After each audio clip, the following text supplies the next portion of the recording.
We're paying you for crap service. Mm-hmm. I can't wait till the end of the year. So maybe we can get better internet. You know, honestly, if What's happening here? if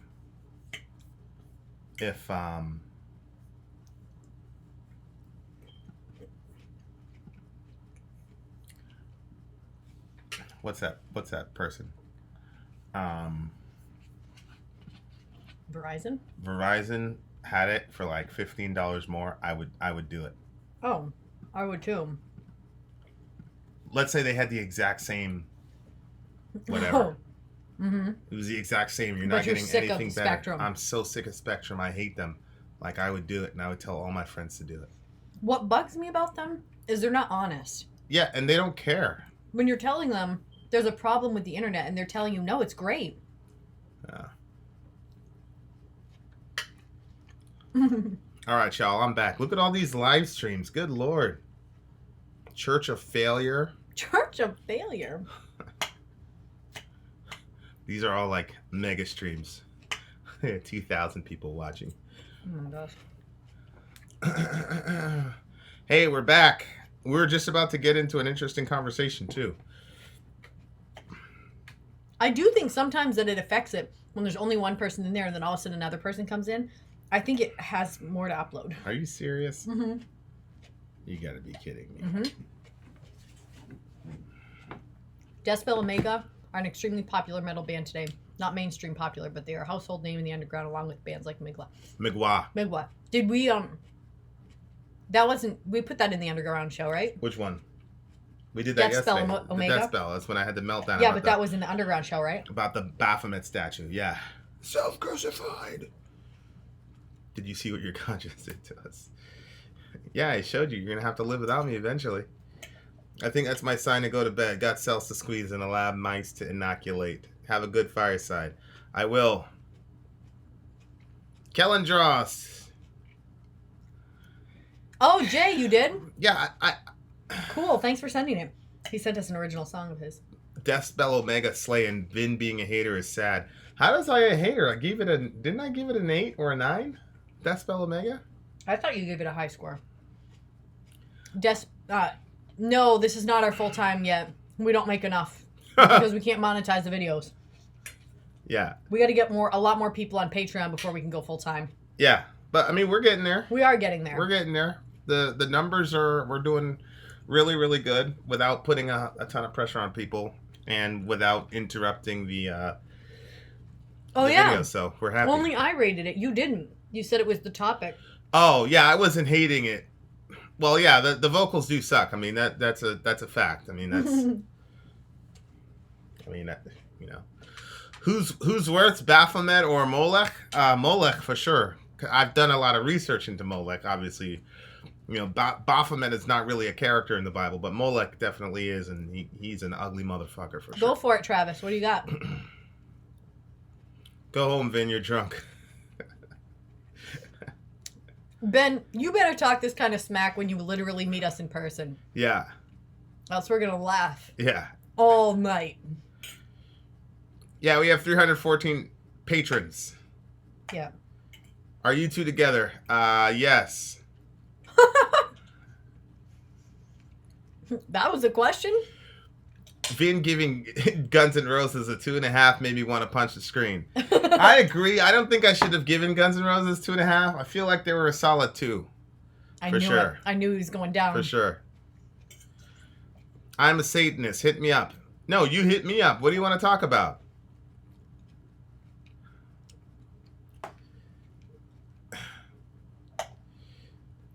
Vin is part of the... I am not part of the FBI.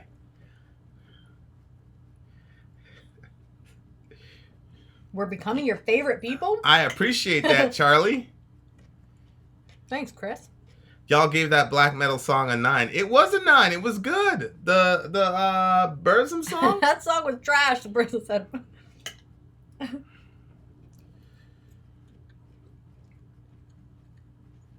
What's your opinion on marijuana? Shout out to Night Sweet Stream, I think. Sorry if I butchered your name.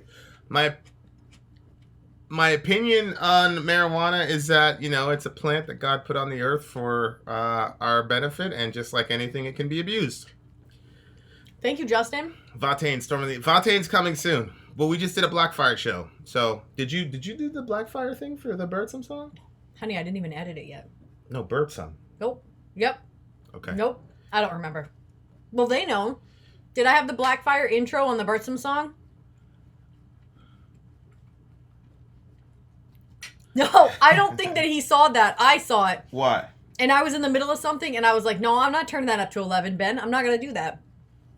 He sent you something and said, click on the link and get Metal Enlightenment. Turn your thing up to 11. And when are you going to get some doom metal?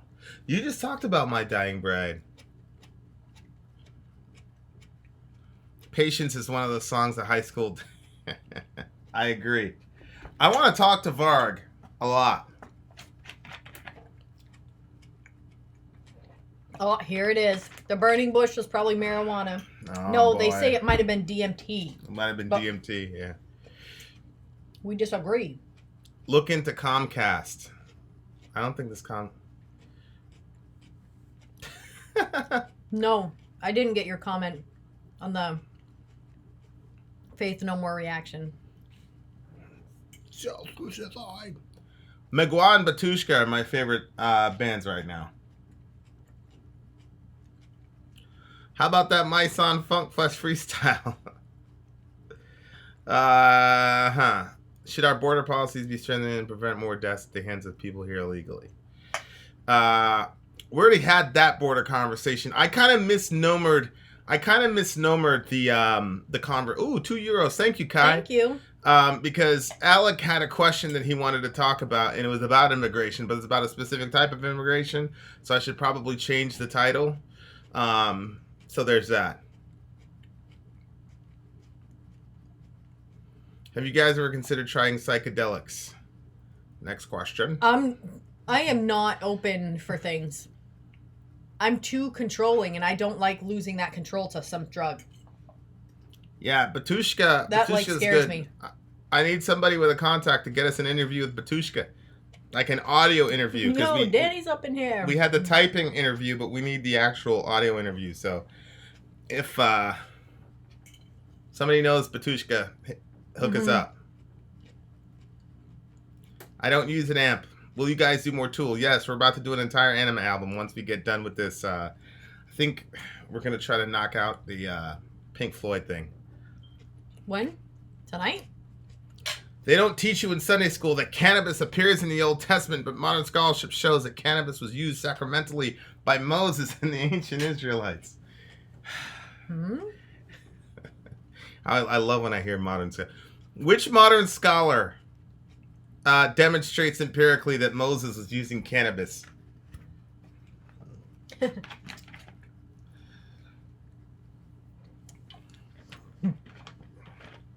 Finn wants to do DMT for spiritual reasons.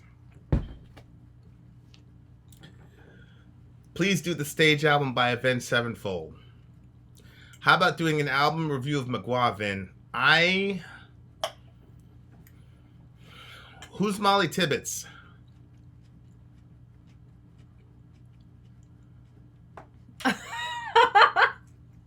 Yeah. That's because he's the only one that drinks that soda. I don't like it when people do that if other people are going to drink it. Do you believe it's possible to love Jesus and hate religion? I think it all depends on how you define those terms. If you talk about religion as the rules and the structures that people put in the way to get to God, then of course I love Jesus and I hate religion. But if you're talking about religion as a shorthand for talking about how man relates to God, then no, I don't hate religion in that sense.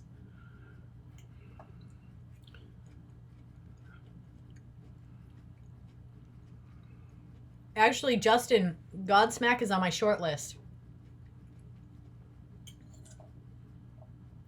Hey, dude who plays guitar. Yeah, Megwa is my it's my band right now. I was listening to them a lot yesterday. I just love them. Anthony, he would never. Where did you go? Was What? it Anthony? What did he Whoever say? just said stay away from the soft drinks for you and instead have like water with strawberries in it. He would never do such a thing. It would gross him out. My favorite Kerry King solo is...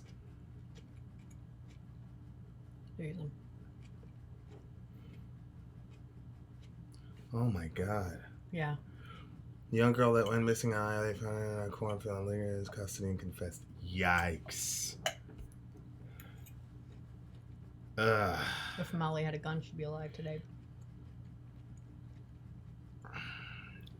Damn, that's a gut punch. What the fuck?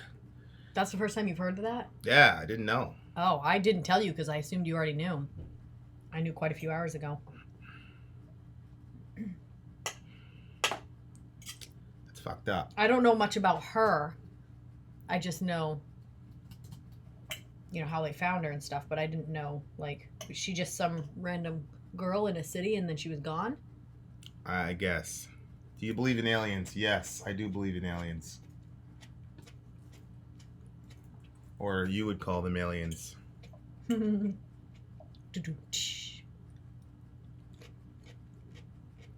That's ugh. Actually, kind of knew Mom. She had mutual friends with my niece. I met her all twice. She seemed like a pretty nice person, though. That's sad. Aliens equal Elohim. But do aliens believe in us? I have a question for LeVay. What's it like working with Vin and Sori? Oh, for Lavi. Muhammad wants to know how come you know a lot of Arabic, Islam, and stuff like that. Because I'm surrounded by a lot of Muslims where I live, and because I'm very fascinated with the religion of Islam. Whoa, Leo, that's scary. I literally think about that all the time when I go out. She was out jogging. The killer waited for her because he had seen her jogging before.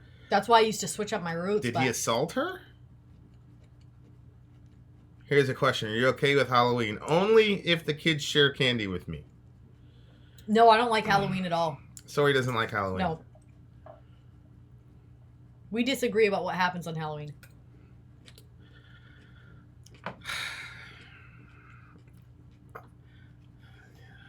What, babe? Yeah, I just don't think that. I think we're talking about Halloween right now. Mythical wrinkle. Black tongue reactions? What's that? I think that's a band. Oh. What do you think about the Slaughtering Islamic Fest? You have to be more specific.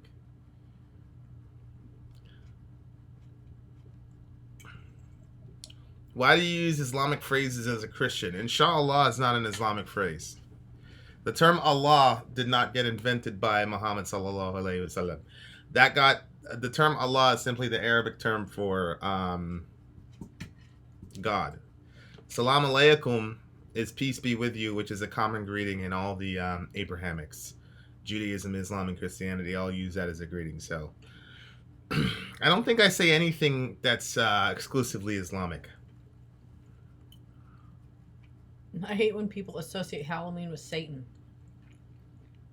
I mean, just go look at the costumes. How could you not? I mean, when my daughter was like 3, I was always like, I didn't even want to bring her to the store. Give her friggin' nightmares. Somebody asked, Vin, did it just get deleted? Something about Trump's lackeys. If you said something about Trump's lackeys, say it back to me. Mike, did the mom just make a bunch of excuses for him? You don't say anything that's exclusively English either. That's true. Satan isn't always about evil. No, that's why the Bible says he comes as an angel of light. Okay, he's deceptive. I will say this. I'm not a fan of using this girl as a political tool. An illegal immigrant killed her. But the facts are that the vast majority of women who get stalked and murdered in the United States get stalked and murdered by white males who are born and raised here. So I don't think we need to go there. I mean, if that particular illegal immigrant wouldn't have been around, then she'd still be alive today. Justin Send it to him. Justin, he said, what? I would donate my satanic Bible to Vin. Yeah, send it to me. Vin and Sori, P.O. Box 7024, Lewiston, Maine, 04243. Look, Ben immediately gets triggered. Of course, Vin is going to put it on the white males. No, I didn't put it on the white males. What I said was, when white males commit crimes like this, we don't say all white males need to be out of the country.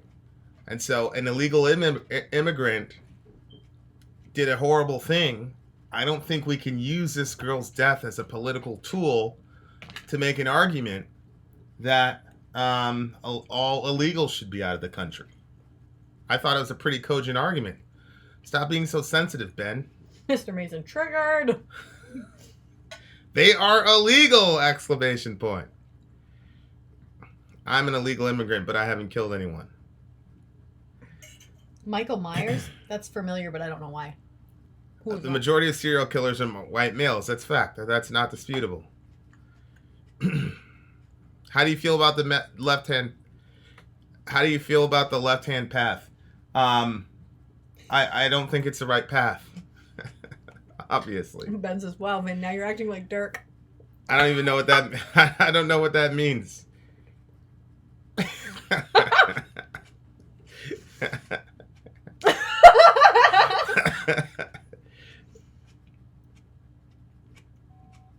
Oh, he's a killer in Halloween movies. Come on, sorry.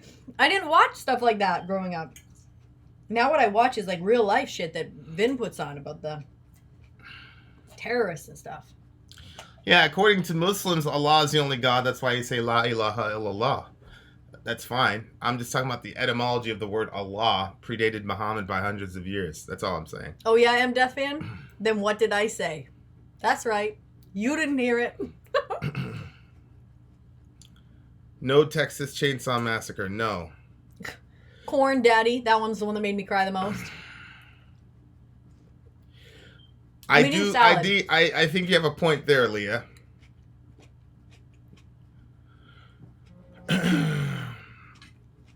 Yeah, Christians. That's a fact. Christians used the term Allah long before Muhammad did. Yes, Fred. That's the song. Here it is. What are your opinions about the 7 books that Martin Luther removed from the Bible because he disagreed with their contents? That's not true. Martin Luther didn't remove any books from the Bible. The fact is that the big homie never did that. That's a myth that usually Catholic apologists try to use. Jerome, who translated the Latin Vulgate, also left out those books from the Catholic Bible. Those books were not canonized until the Council of Trent, which was in direct response to Martin Luther. So okay. That's just ahistorical. That's not true. Justin wants to know if you want a book on satanic rituals as well.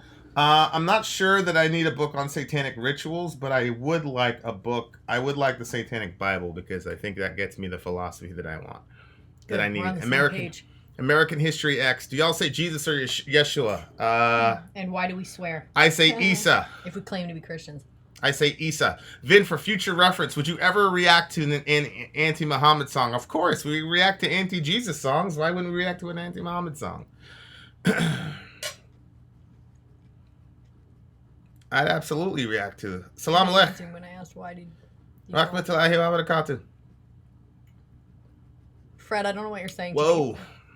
Text just book. Also, Jesus' native tongue, he would have called God Elahi or Allah. Right. In Aramaic, would be Allah. Oh, that's interesting. All of heaven is in your arms. Picture a mother holding a baby rather than a drug. That's interesting. You know, pause for the fact that they were included for over 1,000 years. No, they were not included for over 1,000 years. The Apocrypha were not even considered canonical by the Jews. It wasn't in the Jewish canon, and it wasn't in Jerome's canon. So no, they were never canonical. As I said, the Council of Trent, which was contemporary to Martin Luther, declared those to be canonical in response to Martin Luther. So no, that doesn't give me any pause at all. He does eat fruit if I give him like cube up some cheese and give him a pile of grapes. Would I ever react to the band Andrew Jackson Jihad? Yeah, why not? What is that?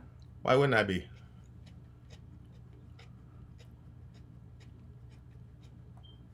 What would you do if you opened the Satanic Bible and it was the same? That would be so weird. Oh my gosh. I wouldn't believe it. I've already opened the Satanic Bible. That's hilarious. I seriously, wow, that would really mess with my head. No, I know that, Leah. I know. I don't think you're trying to politicize your death. At the same time, if we had the channel when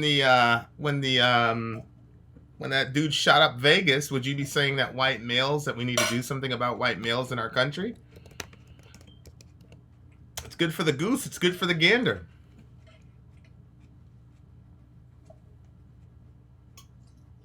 Okay, wait. Worse to think that God doesn't exist, or that he might, but if he does, that he is an awful being. Which would be worse for me? Ugh. And both of those are pretty terrible. I think that he exists and he's a terrible being. Yep, that would break my heart even more. Yep. How would you react if aliens came to Earth and were just like us? I'd say, "What's up? How y'all doing?" That would be very interesting to me. For sure. As a white male, I can tell you we really need to do something about white males in this country. Amen. I don't know about that. Something needs to be done? No, that's what I'm saying. Like, I don't know that we need to do anything about white males in this country. It just so happens that whites are the majority of the country. So then if you see a violent action, it's going to be done mostly by white males. So it's not like there's something particularly... Why are you so level-headed with stuff? My word. It's not like there's something particularly wrong with white males. Vin, give us an emotional response, please. Once. My opinion of millionaire creatures. It depends on how they came to be millionaires. If they are millionaires because they invested in real estate, then good for them. They're millionaires because they're popular and wrote a bunch of books and made the bestseller list, good for them. If they became millionaires by telling little ladies that they need to give their retirement pension over to them so that God will heal them of cancer, then they should die. So, I mean, that's pretty much it. That's my perspective. Why in the Bible is there no mention Eve as Adam's third wife? Because she wasn't his third wife.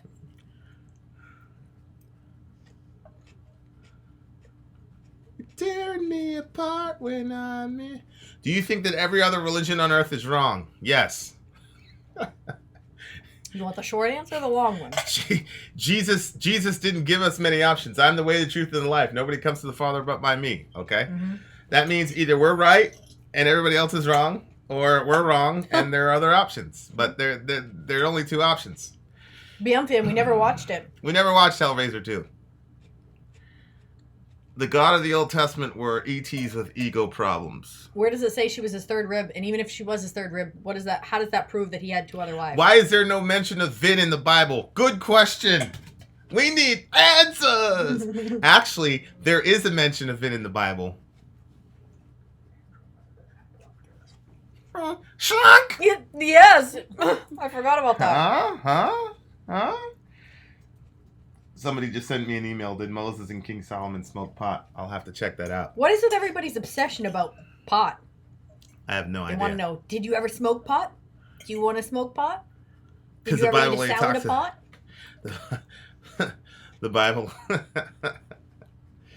Wasn't Lilith Adam's first wife? No.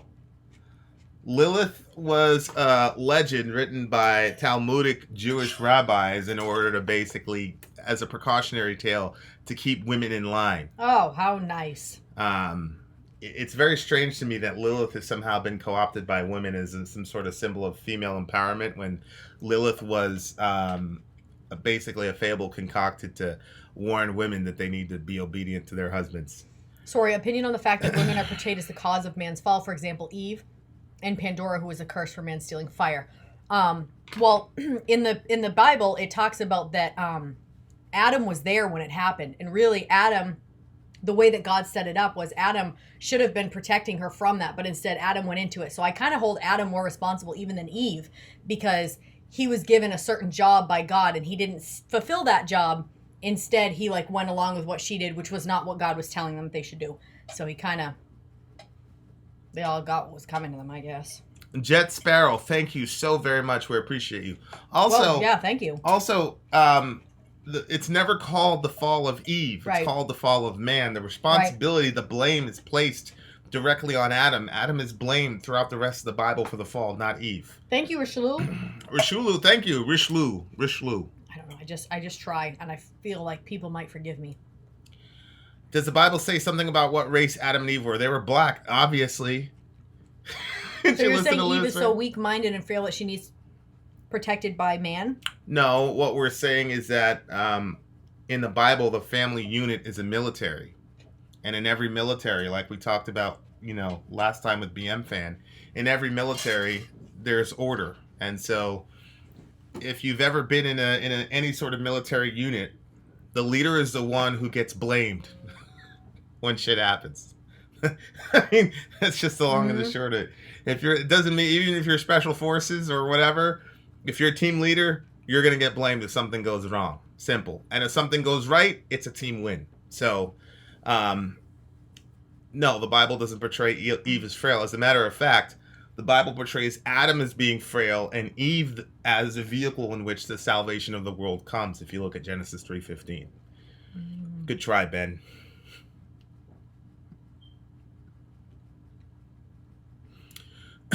Was God a control freak? Because they basically got knowledge when they ate the apple, and well, they say apple, but I don't know if God giving Adam and Eve dominion over the entire planet and withholding one thing from them constitutes God as a control freak. I mean, I don't know if any of you have children, but I guarantee you we withhold more than one thing from our kids. So I don't know what to tell you. Is God white? Is God white? No. Sorry, will you react to bleeding through? Because Vin is ignoring me. I don't know.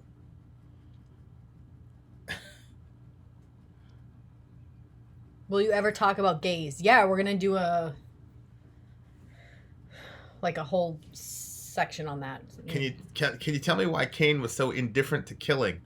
Well, he didn't seem indifferent to killing. He seemed very angry about the killing. I suspect your broad is pregnant eating all the time. No, I do this always. I've done this all my life. My sister's always like, how are you eating so much food? Don't you feel sick? I'm like, no, not at all. I love it.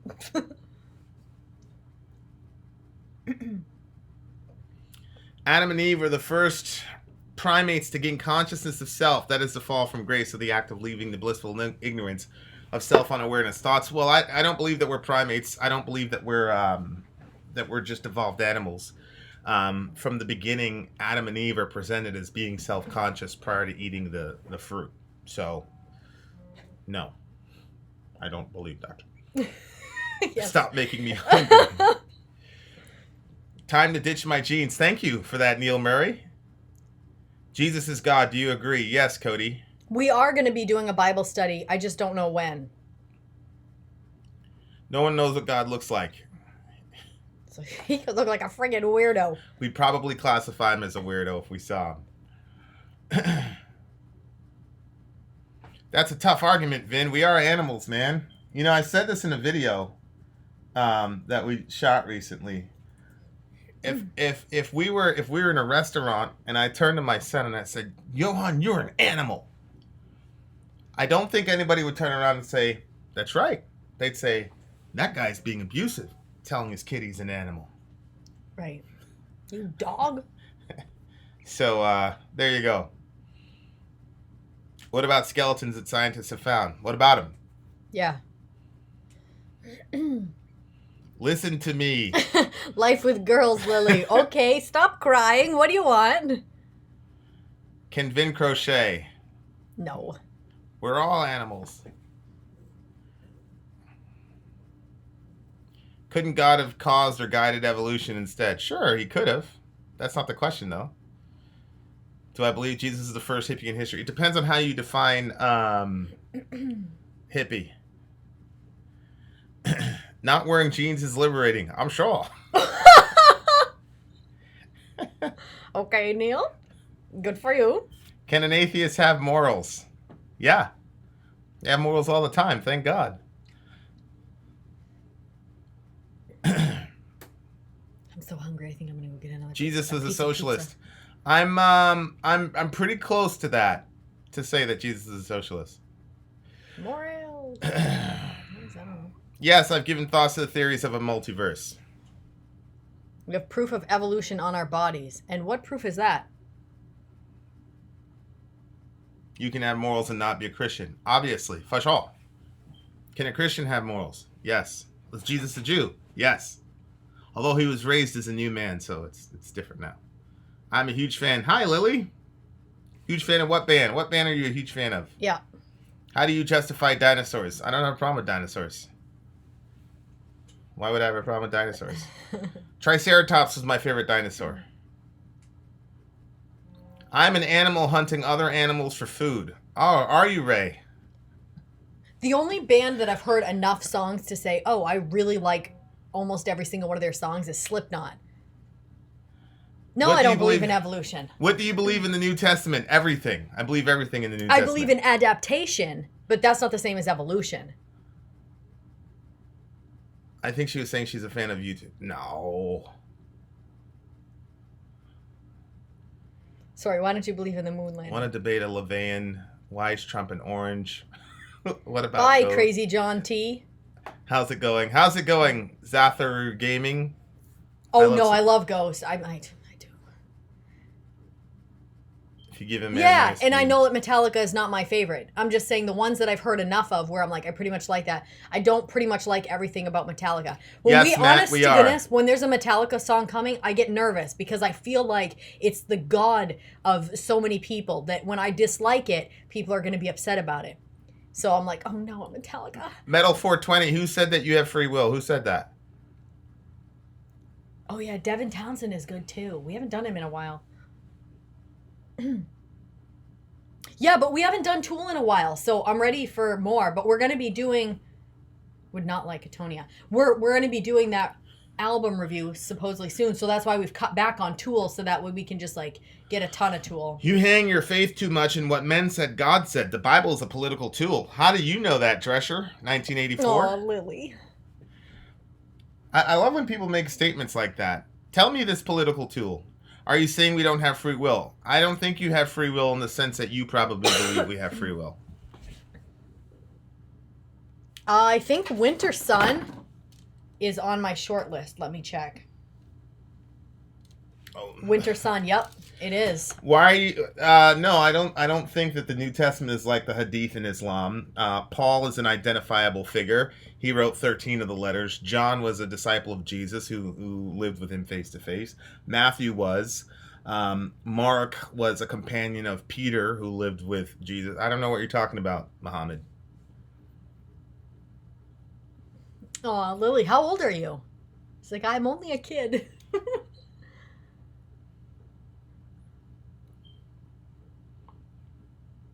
Oh no, Randy, plug it in. Don't you think some of the stories in the Bible are embellished or made up altogether? No. Well, we believe that some of them are parables, so that doesn't mean that it's an actual story. Jesse, get that Alliance to do Carnival, my man. Well, at some level, Lauren, you have to say that if God's omnipotent, it's not like we can say that if God's omnipotent and it wasn't part of his plan at some level, then he would have stopped it. So you have to say that. You shouldn't live in fear, Mr. Nihilist. And by the way, everything's empty anyway, so what do you care? Nothing to be afraid for. It's all meaningless. No one likes Metallica. How dare you? Do you need something here? Yeah. Okay. Fundamentalists are scary. It's true. Like, atheist fundamentalists are the scariest people of all time. Or Antifa people who beat people up in the streets for rocking American flags. Alex Lopez, you're right. By the way, is BM Fan still in the room? I gotcha. Do you have a problem with the Da Vinci Code? No, I thought it was a very entertaining movie. I never saw it. Why is God's plan so bad? I live in fear of Vin's guitar faces makes me drink a lot. I prefer not to be burned at the stake.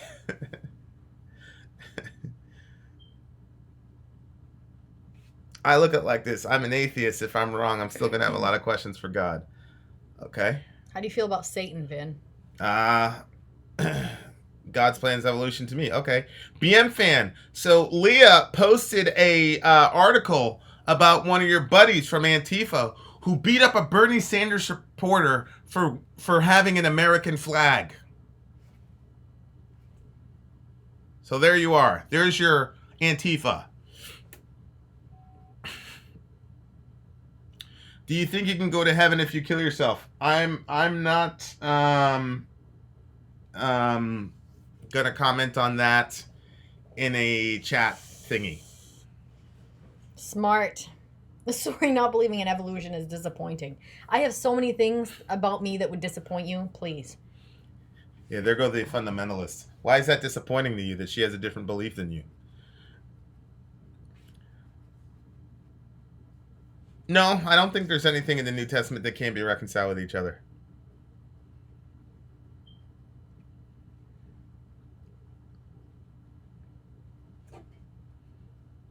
Thanks, Jesse. What's your view on the excluded Apocrypha in comparison to the canon? Well, as I've said before, the Jews never accepted the Apocrypha as canonical. Jerome never accepted the Apocrypha as canonical. It was only canonized in the Council of Trent in the context of the Counter-Reformation against Martin Luther. So, there you go. I used to always feel bad for Satan and pray that he would repent of his ways and turn toward God. Do you think there are more people in heaven or hell? Heaven, by far. Mm-hmm. By far. There's going to be trillions of people in heaven, like 5 people in hell. Any song stuck in your head? Yes. Exercises in Futility 2. Great song. Self-crucified. Misty, right? Hell yeah, sorry. I don't believe either in evolution. We're not talking monkeys. Hold on. BM fan has something to say about his one of his Antifa buddies. I need some more of the actual context. For all we know, could be the cost in the... Oh, here we go. Dan, do you need that answered now? All right, BM fan. You sound like those people whenever the cops are on video shooting an unarmed person. They go, "Oh, we need more information." I don't know, bro. I don't know. Let's do it this way, BM fan. Let's say one of your Antifa buddies actually assaulted a Bernie Sanders supporter for rocking an American flag because it was a sign of fascism. Is that right or wrong? And does that not prove the very argument that I made earlier? It's almost prophetic. Prophetical! In Ezekiel and Isaiah, they talk of the fall of Satan, but in John, it says he was a murderer from the beginning. Also, if the wages of sin is death, why does Satan not die in the end? I don't see how that's a paradox. What do you mean? All right, BAM fan. You just won't be convinced. What would be the best way to deal with Antifa? How do you stop a group that seemingly doesn't want to be talked to? They're a terrorist organization. You handle them the same way you handle Al-Qaeda. If Satan was a murderer from the beginning, then that means even when he was in heaven before the fall, he was a murderer? I think he's talking about the garden. Because the garden is it's the beginning of humanity. Okay. Also, if the wages of sin is death, why does Satan not die in the end? Well, nobody dies in the end from that perspective. Satan dies spiritually. I mean, hell is called the second death, right? In Revelation 21, if you get thrown into hell, hell is called the second death. So if you end up there, then you die ultimately. You know, dying in a car crash is not ultimate death. Mm-hmm. Ultimate death is the lake of fire. Did you see this one? Mosh Master D. God hates sports. Just kidding. Okay. Thank you for the super chat. They super chatted that? Yeah. I love people. Rosicrucians. Yes, I've heard about them. For sure. Bye, Sayla. I don't know how you say your name, but good night. Would you debate Matt Delahunty? Of course I debate Matt Dillahunty, but kidding Matt me? Dillahunty doesn't have the time for me. He doesn't have the time for me at No, all. Jesus never got married. They were friends. I agree, Paul. About Trump's lackeys earlier, I wasn't finished right. It was pretty long, my question in the Twitter messages. Oh, okay. Was it something about, like, anytime Trump gets convicted of doing something wrong, they always go back to Hillary and say, what about the emails? Yeah, I think that's a terrible argument. Chris, sometimes we do. Literally, the sun comes up. I'm like, fuck. Hey, Osiris Hawk. What's up, big homie? Why is Nick Foles not the... I'm not even going to answer that question. Didn't I read that he was married and had kids? No. Allah is a tyrant and a murderer, flooded and killed the earth. Well, they might have read it in that book. What was... You were just talking about it. What was the name of that book thing or movie that... Vin versus Satan debate. Vin, you've been texting Ben. No, I'm respecting his privacy.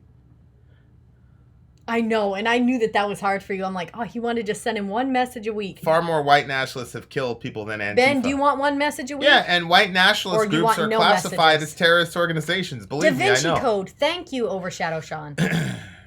Are Sasquatch and Nephilim? No.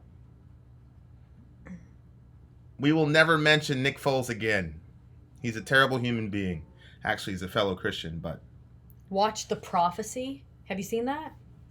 That sounds interesting.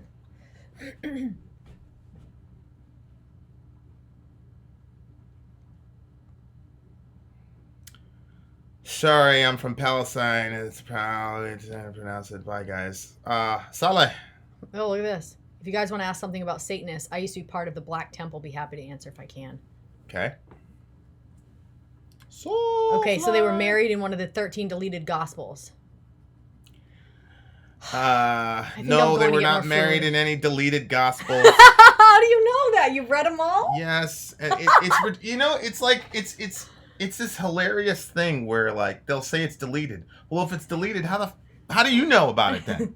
Obviously, it wasn't deleted. Right. That phone number is not a cell phone. It's a landline phone. You couldn't have texted on it there anyway. Well, if it was a cell phone, would you have wanted one text per week? Yes, I did talk to Norman. I think we're on track, Dan. I roll. Forgive all. Why would God create a person knowing beforehand they go to hell? We're doing a Bible study on things that Vin and Sori don't like in the Bible, and that's one of them. Woo! Okay, look. I do. Oh, sorry. Go ahead. I do have an answer for that, and it's logically coherent, but it's not emotionally satisfying. Say that. For which thing? Hillary deleted the gospel for why God would create a person that he knows is going to hell. What's your opinion on the five-finger death punch saying God is a she? That doesn't bother me.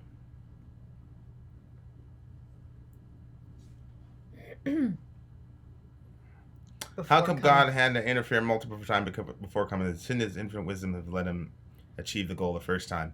What makes you think that interference wasn't part of his goal? Re-ask that question. I wish one of you guys would call me.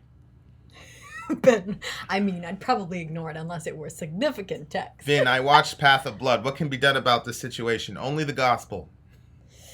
And I mean that. There are other issues where, like, sociologically you can make things work. Yep. But that's a battle of ideologies. So you can only win on the ideological level. I don't know, probably millions, billions of years old, probably. Is God perfect? Absolutely. I would call you, but I won't, so I shan't.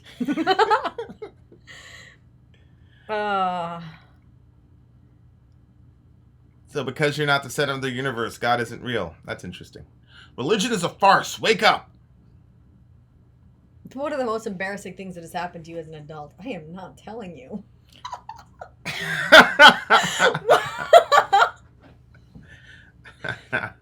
Vin is the only one that will ever know. What's your favorite? What? You're not on Skype. Nobody can call you. Crap. Did I put it on thingy again?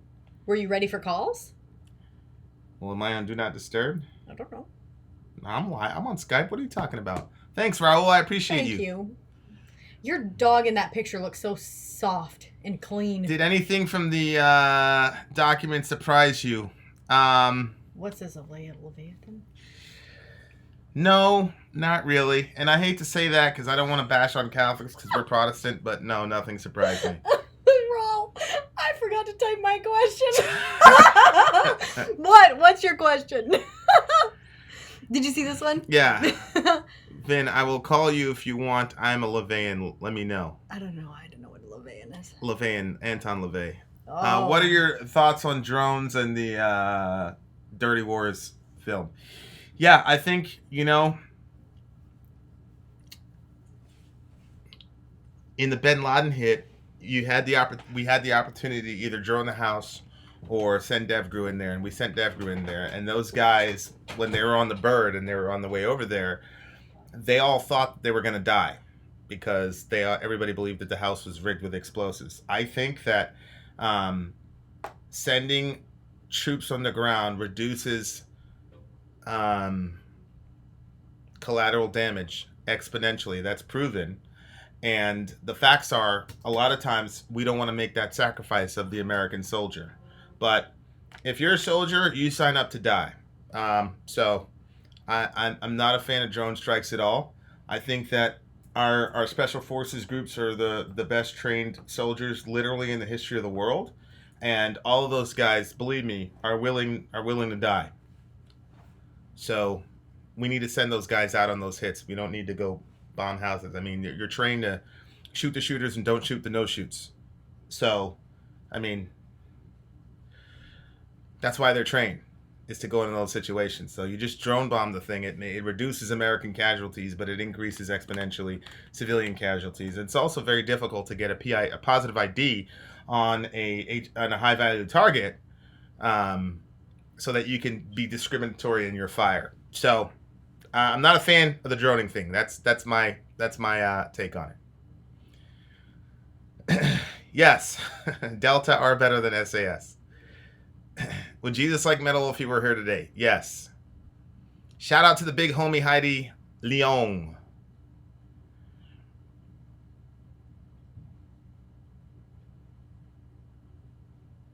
God could have, come down right after Adam and Eve first sinned. Why wait for so many years and having so many prophets? Well, if you look at the prophets as God trying to correct the problem over and over again and not being able to solve it, then that doesn't make any sense. But the prophets, as Jesus says, were all speaking about him. And the New Testament says that Jesus came in the fullness of time, meaning the entire plan was surrounded around Christ. And so like Moses comes with the sacrificial system. So now we have a context for a sacrificial lamb. He comes giving the law so that we can realize that we've broken the law. He then sets up David as a king so that we can understand that Christ is a king. So everything that you see in the Old Testament is a build-up to setting the stage, as it were, for Jesus. It wasn't a bunch of attempts to correct a wrong.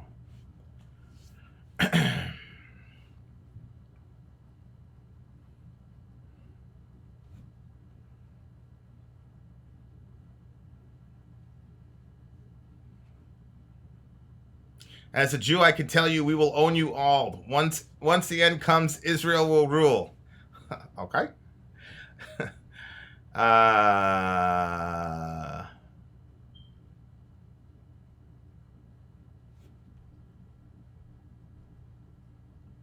Well, Rob Hoyle, we'll probably agree to disagree on that.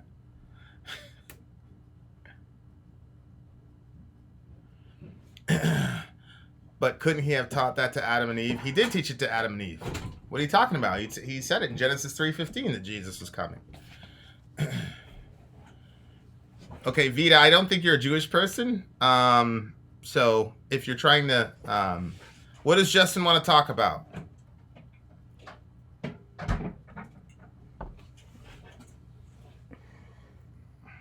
Logic question. How could Jesus be born on earth that he hasn't created so far? I don't think he could be born on earth that he hasn't created. Can you explain Melchizedek? What about Melchizedek? I love Christmas. He's not really a fan, but he did it a little bit this past Christmas. Okay. What do you think about the rise of Doug? I think it's very important moment in human history, for sure. What is the rise of Doug? Is it like our dog?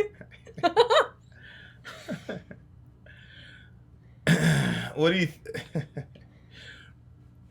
Didn't you play your guitar in a band? He could. Ooh. I'll lose him. I'll lose him. What do you mean you'll lose me? If you were in a band too, with everything else you do 2 jobs, a band. Now you're playing Madden with people and Kalandros? Kellandros, yeah. Kellandros? Thank you. What Did you have a question? He gave us $10. Whoa. Oh yeah. Sparky's sitting over there. I'm supposed to ship Sparky out, but I don't remember who paid the highest amount for him.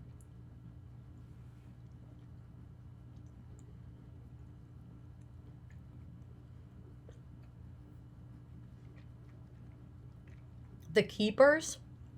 What's it about? Do you like Madden 19? I think he likes it.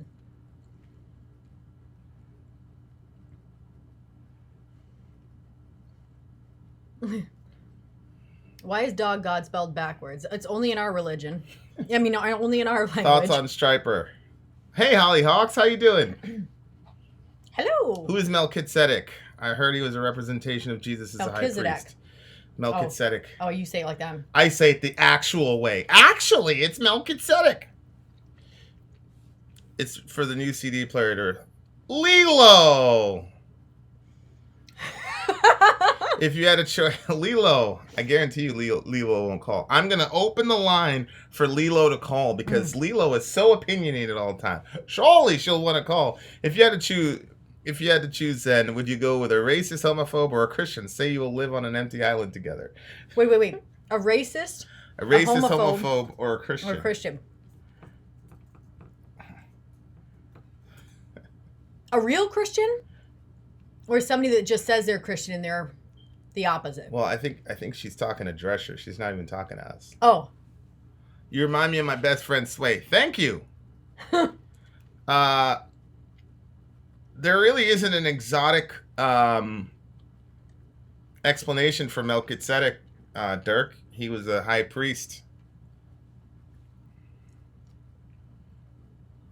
I have a game called Doom where you kill demons. Yes. Yeah, Doom's a pretty famous game, my guy. I'm not an opinionated. If I was, I'd insist that God's a real being. Okay, all right. Zionism will win, and you will bow to Israel. Okay. Opinions on Joseph Smith in the Book of Mormon. I mean, you guys are the realest people on YouTube. I appreciate that, Chris. I wouldn't be very real if I wasn't sitting by Vin. Like, I think I would have gotten, like, sucked into the, hey, YouTube, what's up? This is our new channel. Thanks for coming in. But because Vin's here, I'm like, okay, I'll just be me. Have I ever been to Canada? Yes, I've been to Canada. And everybody wants that shirt. You've been to Canada? Interesting. Yeah. I have been to Canada.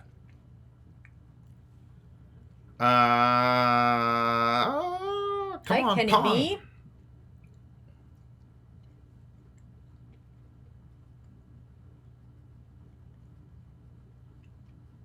Would you want the rapture to happen in my lifetime? No.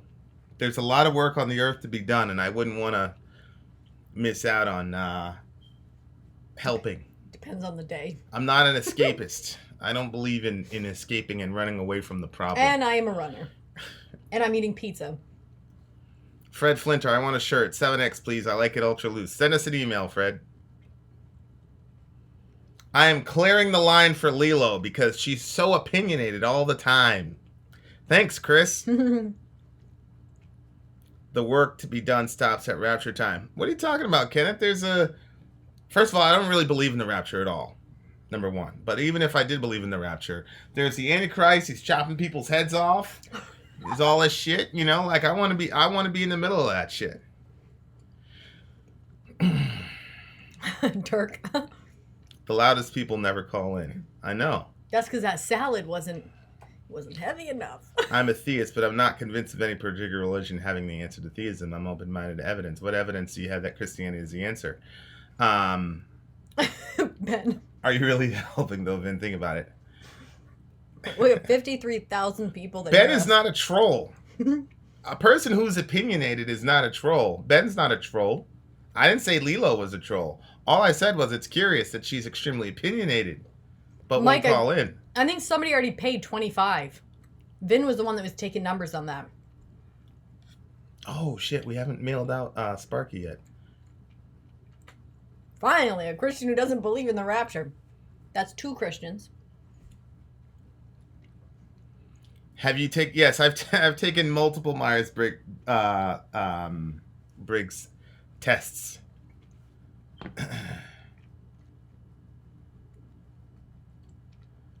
Demon Lord. Majestic Demon Lord. Where are you, sir?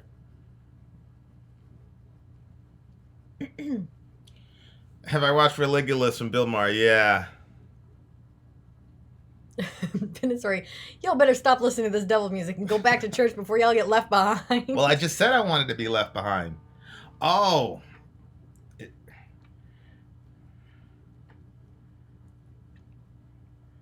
Hello. Yo. Is this the Majestic Demon Lord? It is. How you going, Ben? How you doing, buddy? And Sori's here too. Oh, of course. How could I forget? How are you? I'm pretty good. I'm just chilling. What do you got, buddy? Oh, you kept complaining that no one was calling in, so I thought I'd break the ice and. Well, I was complaining. I was complaining that Miss Lilo wasn't calling in because she's always very opinionated.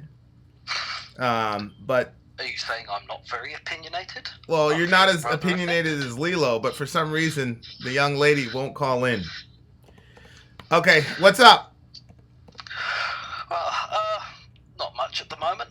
The last couple of times that I really wanted to have a chat with you guys was when you had the chat about the Second Amendment and firearms with, I think, Elio Mike. Yep. But I missed out on that and I was quite bummed.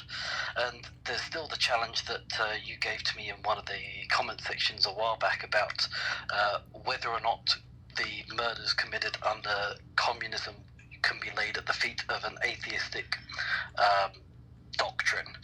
And I contended that no, they can't. And you said we should talk about it. And I said yes. Okay.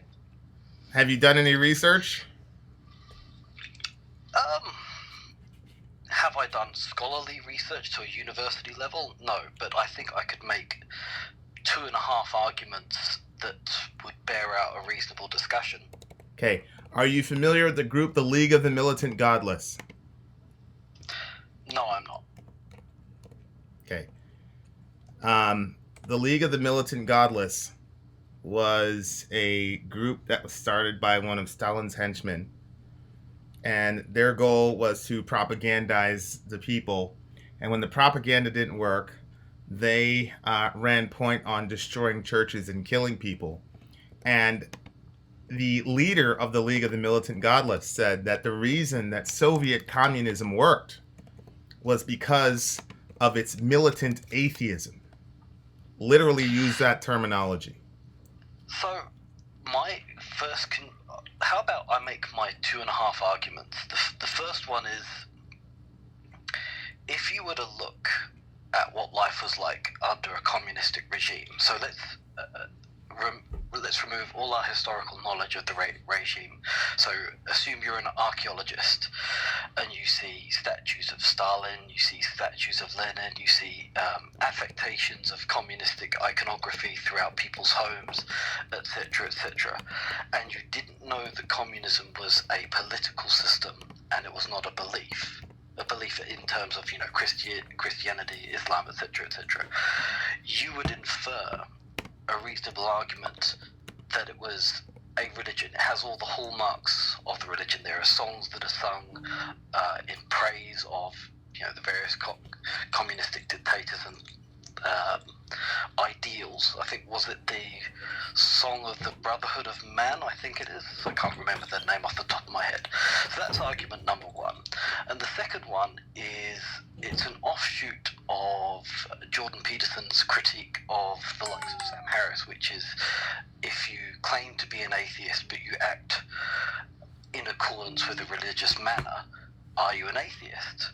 So the offshoot there is, if you say we are militant atheists and we're destroying all the churches, but you are acting in accordance with what you could say is a conquering religion, are you an atheist, or are you just supplanting the religion of God with the religion of the state?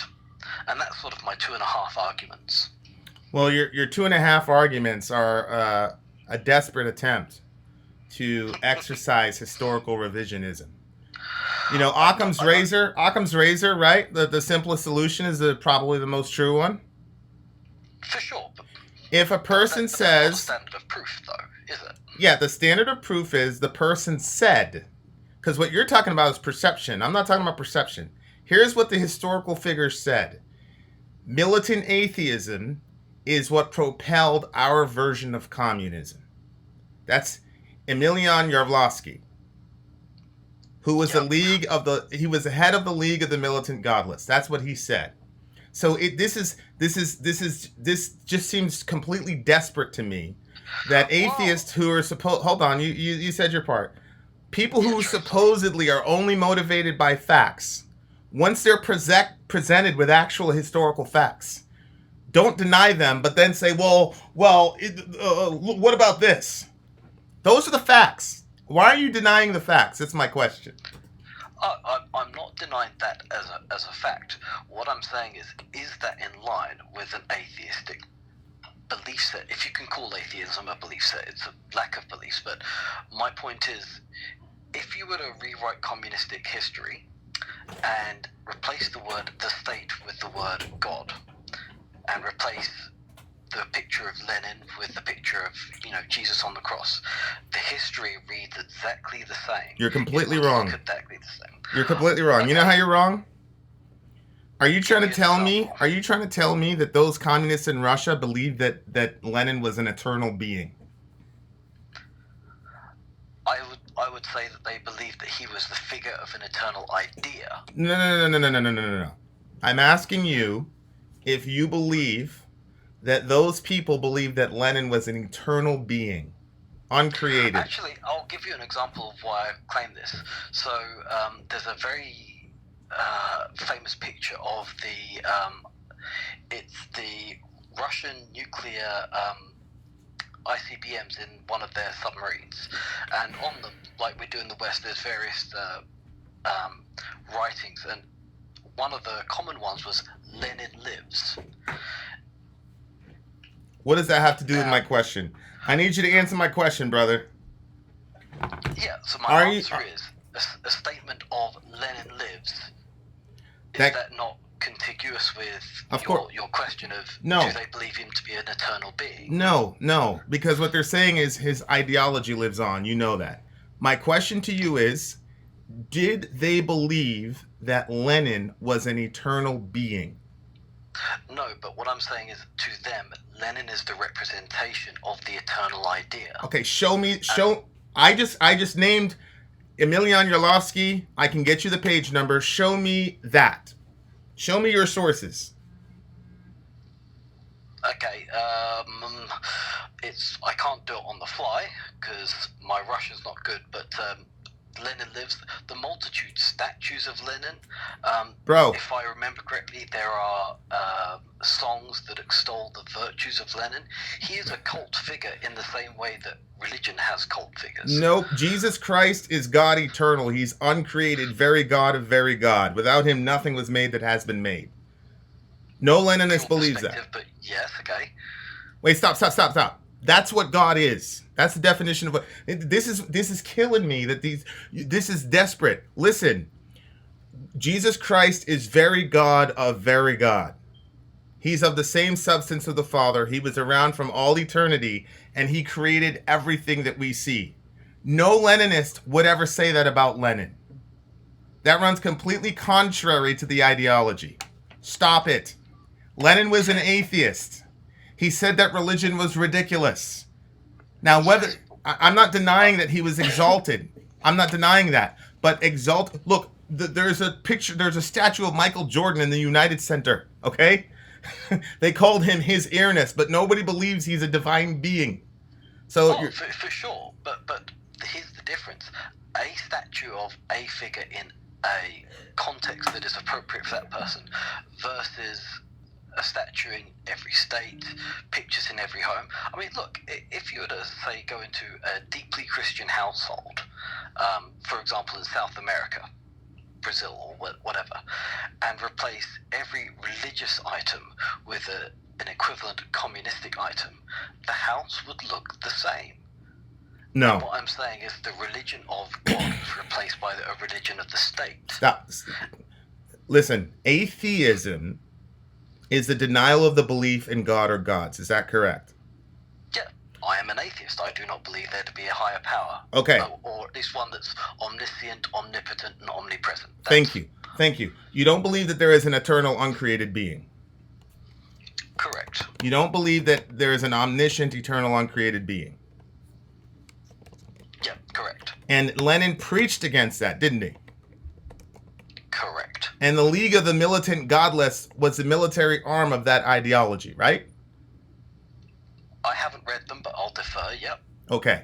So that means that categorically speaking, they were atheists. And again, these people said that it was their militant state atheist. And by the way, go to Harvard.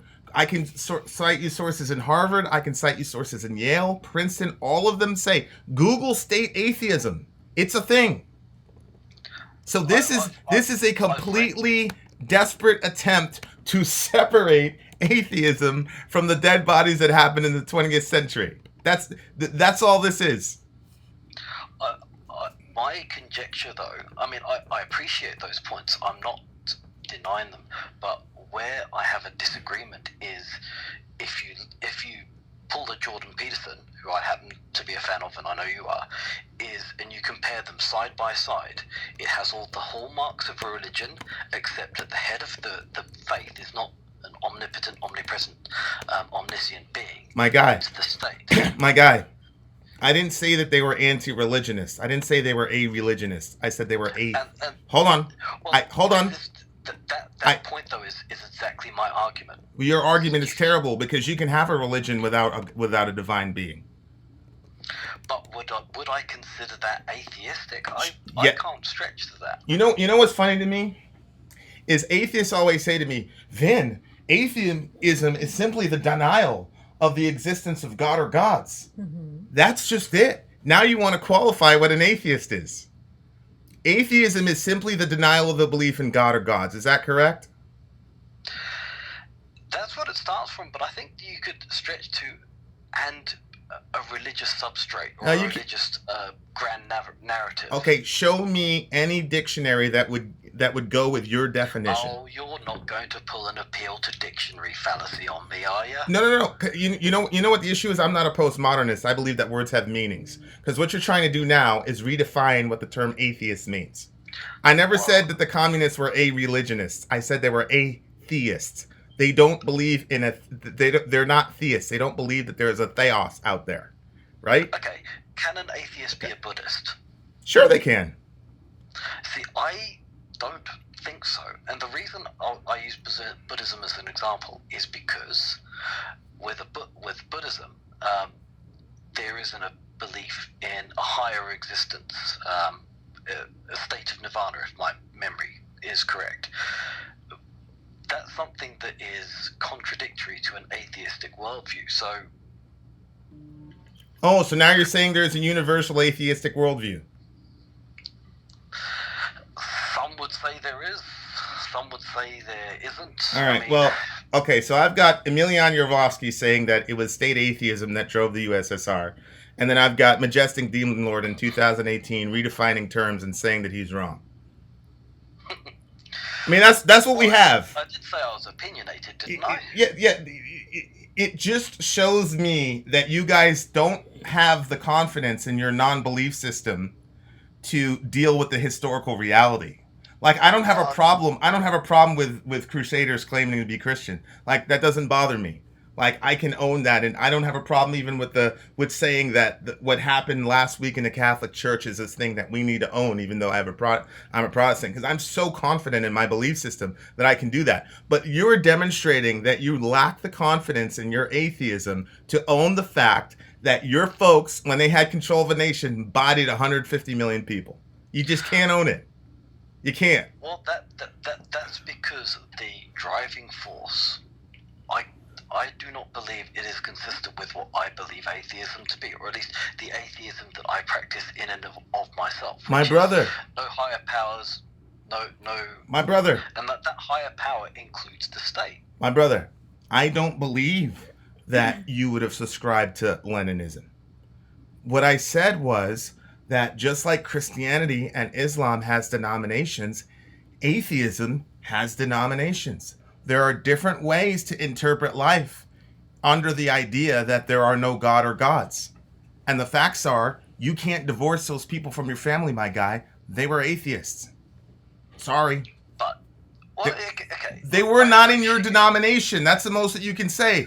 They weren't in your denomination of atheism. They don't practice atheism like you, but they were atheists. We're not going to revise history.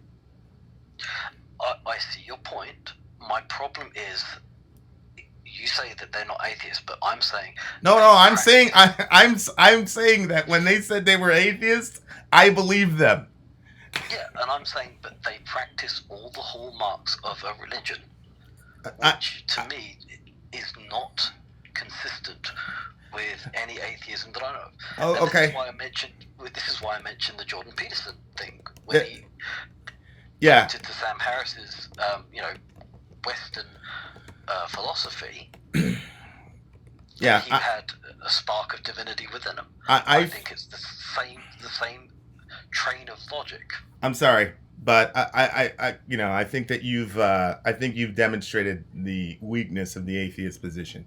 These people were atheists. Obviously, they said that they were. You admitted that they were. What you're saying is you don't like the fact that they were statists. Well, I don't like the fact that they were statists either. But the facts are they were atheists. Their atheism ran their country. That's what they said out of their own mouths. That's what Princeton and Harvard and all those other folks say. And if you're saying that, I've not denied that part. I'm saying okay, all right. There's a break in between those two statements. Okay, man. Whatever you say. Good.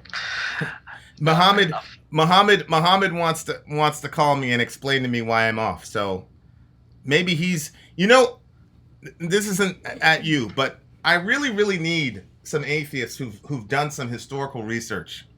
Like I don't know how else to say it. I hear you. I'm not trying to be mean, but I just need some. All right. Thank you, Majestic Demon Lord. I'm just going to leave the line open now. Muhammad, please call in. That's cool, man. Vin and Sori, Skype me, Vin and Sori, please.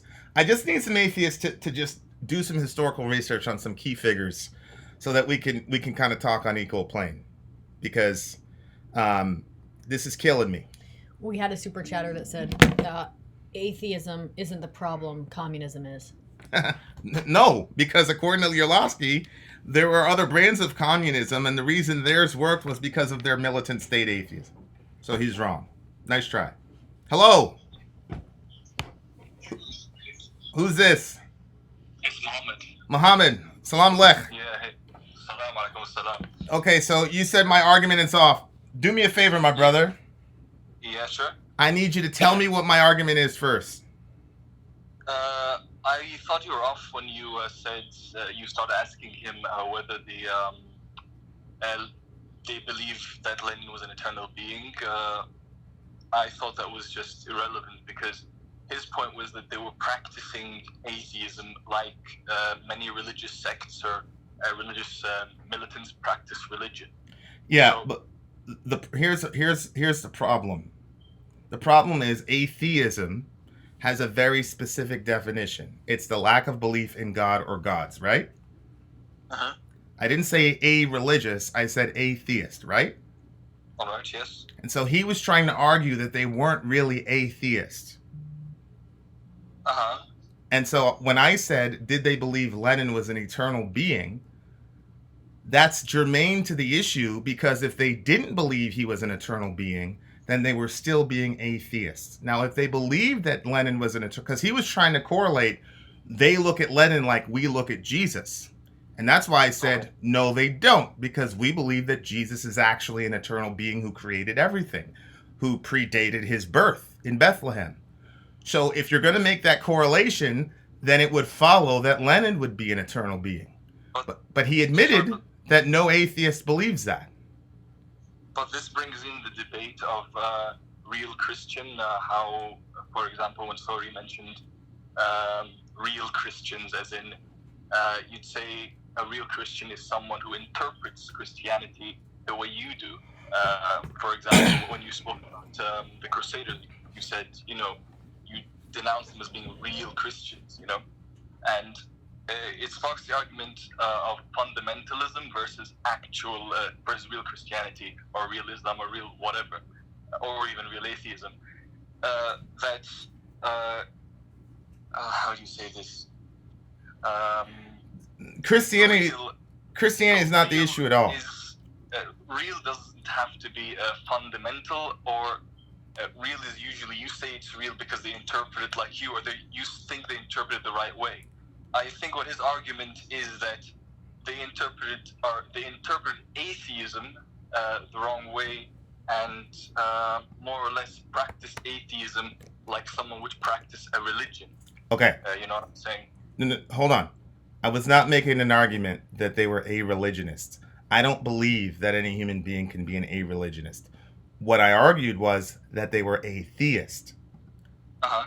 And it is clear from their own mouths and their own writings that they were atheists. Yes, that do not believe in a god or a higher existence. Yes. Okay. So that's it. What concerns me is when we start redefining terms. And to me, the only reason a person would do that is because they're afraid that their worldview won't be able to stand up under the scrutiny of the fact that the time that you guys had a shot at running a country and de-Christianizing it, you killed over 100 million people. Yes, but then we still do redefine things. We redefine real Christianity and real Islam. If you look at the Old Testament Christianity, it's pretty gruesome. If you look at the Quran, you follow the Hadith fundamentally, it's really fucking gruesome. So we don't really know what the real Christianity or real atheism or real whatever is. You know what I mean? It's all up to interpretation. Whoa. Can I be... I'm a Muslim, okay? And I believe that there are 360 billion different gods. Okay. So can I be a Muslim by any definition of the term? You can't, but again, it's up to interpretation within reason. Well, some Muslims believe it, some Muslims believe take it literally, some Muslims believe take it figuratively, some Muslims must do jihad, some believe no, it's only contextual for a certain period of time, but it's within reason, it's all up to interpretation. Well, hold on. I want everybody to notice what just happened. First, you said we can't define any terms because it's all up to interpretation. But then when I said I'm a Muslim who believes in 350 billion different gods, you said, well, it's got to be within reason. Because you and I both know that Islam is based on monotheism, right? Yes. And the minute that I stray from monotheism, it's no longer Islam, right? Yes. Okay, so then there are things that define what an Orthodox Muslim is and is not, right? Yes. Okay, then. But then you could also define a real Christian as the Crusaders, and you can define a real Muslim as ISIS. Okay. And Al-Qaeda. Define what Christianity is. I believe a Christian is a person that believes in the Bible and Jesus Christ and worships Christ and follows the word of the Bible. But what I cannot define is how he follows the Bible. I'm not too much of an expert on Christianity, but Islam relates to the situation that, I believe a Muslim is someone that believes in Muhammad and whatnot, and follows the Quran and worships based on that. But I can't define real Islam because I don't know how he interprets the Quran, because the words are there. I mean, you're not going to read some of the words like La ilaha illallah and interpret it as something bizarre like 350 gods. But you can read some other parts of it and like the homosexuality thing, right? Some verses in the Hadith, for example, are very vague, and it could be you've got to kill the homosexual, or you've got to exile the homosexual, or you must not welcome a homosexual, which could also mean you mustn't welcome them into your village, or you mustn't embrace homosexuality. A lot of it is very vague when you look at the origins of these terms. So it's really difficult to define what a real Christian or atheist or Muslim is. There are guidelines to say what is not an atheist or what is not a Christian, right? But to say what is a Christian or what is an atheist or what is a Muslim is very difficult. It's not difficult. It's not difficult at all. I mean, look, Christianity has a vast history of defining orthodoxy. That's clear and accepted in both the religious and secular realm. Based on someone's interpretation of how it was supposed to be followed. Who was in the Nicene Council? Who was in the Nicene Council? What's the Council of Nicaea? I have no idea. Okay, hold on, my brother. This is what I talked about earlier. I need someone who. What I'm trying to explain to you is there is a historical body of work by Christians who have defined what the doctrine of Christianity is for literally over 1,000 years, and it's remained exactly the same. I was quoting the Nicene Creed to the previous caller. So hold on for a second. Hold on. I'm trying to explain something to you because you just said you don't know these things. I'm trying to help you understand it. So we have had a codified doctrine, very much like a constitution. Like we know what an American is. We have a constitution. We know what defines what an American is. It's the same thing with Christianity. We know what a Christian is. Secularists know what Christians are. We know what a Muslim is. Islam has a codified doctrine. For example, if you were to come to my house and I claimed to be a Muslim, but I prayed before a statue of Buddha, you would immediately know that I'm not a real Orthodox Muslim, right? Yes, of course. But then you could argue that a Muslim that drinks and eats pork and whatnot is also not an Orthodox Muslim.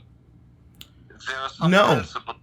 No, you couldn't, because you and I both know that shirk is unforgivable and it puts you outside of the fold of Islam, whereas alcohol is haram and you get beaten with stripes or whatever by the Khalifa at some point. That's not the same thing. Islam has already defined. Kufr is denying the existence of God and believing He's not there. That is still forgivable, and you could still qualify yourself as a Muslim. Like back in the day when Muslims were persecuted, they were encouraged to act un-Muslim and deny God, deny Muhammad, deny these things, but they still counted as Muslims despite their lifestyle, despite their offspring who were brought up in this. In these households. So what I'm saying is that despite there being guidelines, we know what isn't a Muslim. The examples that you give of praying to Buddha or 350 gods or whatever, that's not a Muslim. But if someone comes up now, right, and he does a terror attack, right, and then he shows me the verse of the Quran that says, do jihad, right, he's just committed a fucking heinous act, in my opinion. In my interpretation of real Islam, that's not Islam. Right, but if in his interpretation, because that's what the book says, that is Islam. Yeah, but you know what I mean? The problem is both of our major religions have already defined what orthodoxy is and what apostasy is. Yes, I was getting to that. Sorry, I forgot. Okay. So, it was defined by a council of people. But are we following what the council of people thought and whoever they were, or are we following what we believe to be the word of God? Because we're not postmoderns. We don't invent truth for ourselves every other day. I'm not a postmodern. So when I say that there's already a codified, defined doctrine of what orthodoxy is, what aberration is, and what apostasy is, we all know what this is. So to try to say that anybody who calls himself a Christian is a Christian, or a Muslim is a Muslim, or an atheist is an atheist, is playing games with words because we have a separate agenda. I don't have a problem with saying that there were Christians who murdered people in the Crusades unjustly. I don't have a problem with saying that. I don't have a problem with saying that there are Muslims who murder people unjustly, but atheists seem to have a problem with saying that a person's atheism may motivate them to murder people unjustly. But the historical record is against them. That's the problem. The historical record you mentioned, I forgot his name, but you said that he said what kept them going was militant atheism. What made their brand of communism successful over and against other failed attempts was fueled by the spirit of militant state atheism. That's what he said. Yeah, so I wanted to point that out as well, that we, do you know the context of what the emphasis was on, militant atheism, or could he just mean militant? No, I mean, like, not following any higher order, but simply being militant without religious loyalty. No, let me say it again. Militant state atheism. That's what he said. Yes, okay, militant state atheism. And that manifested in destroying churches, killing priests, nuns, and other professors of Christianity. But but those aren't the only people they killed. They killed many others. I agree with you, brother. I agree with you. The problem is they explicitly stated out of their own. You know what's crazy to me?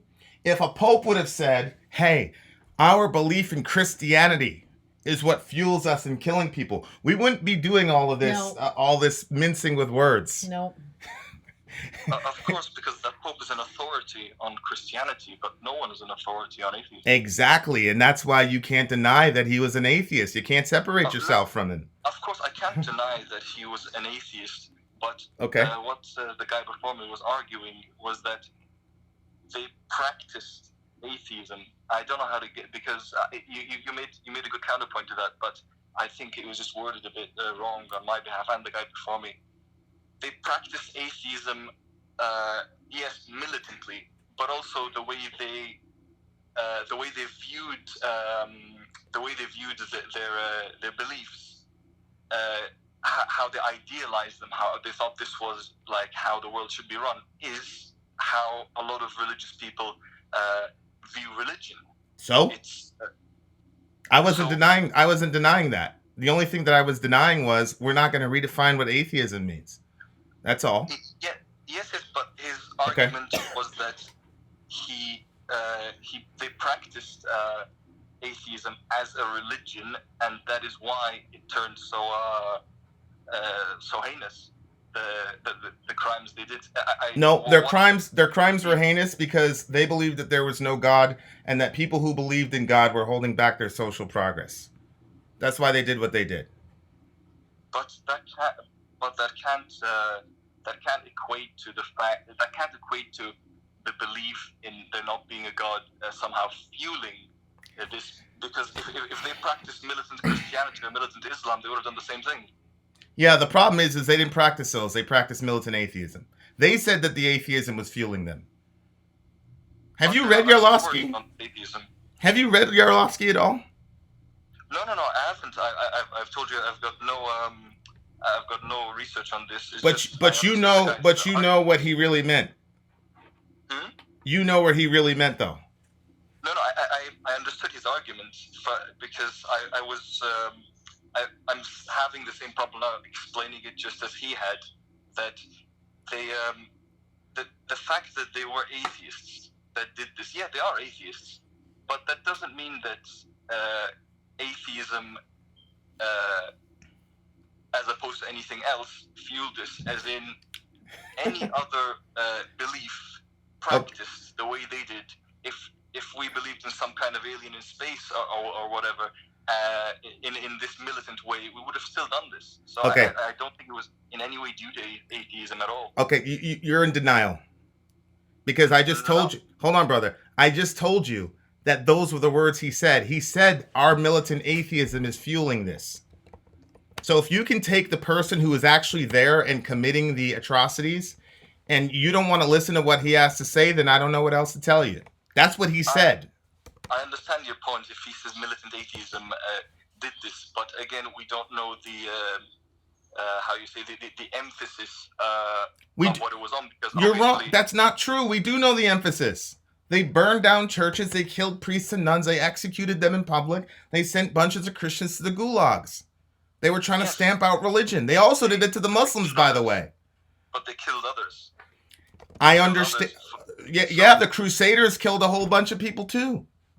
But the facts are. Okay, I'm gonna let you have the last word. I think I've said enough. This is unbelievable to me. This is amazing. First of all, they admit that they never even read the thing, but then they're commenting on what he said and denying, like saying literally the opposite of what the man said his own motivations were. Well, maybe you should just say if you've read the Again, book. we've had many politicians and religious leaders come out and say, Islam will do this, we're going to go kill for the name of this. It doesn't mean that that's the ideology that his army followed. It means nothing. All right. It means that, All you know right. what I mean?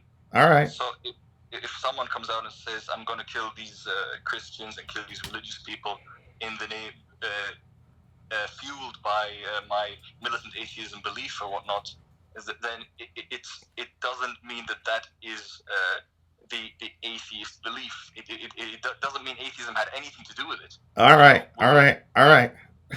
So that's just my opinion. Okay. Nice talking to you. All right. Much love, buddy. See you, Bye. Look, ladies and gentlemen. I think you need to get someone on the phone that has read that book, and I I think that you should say, "Have you read this?" If you're you not have not- familiar with Emilian Yarlovsky, you cannot call me about the USSR and atheism. Okay, Can't do it. that ask them when they first get on the phone. we don't get to redefine history. This Right. is amazing. Look, here's the thing that gets me. Superlax 9 Patterson. Have you read any of those works? Okay, go ahead. Well, Jeff Boyer is very opinionated. He can call in. Lilo can call in. I don't think any of them are going to call in, but it's just amazing to me.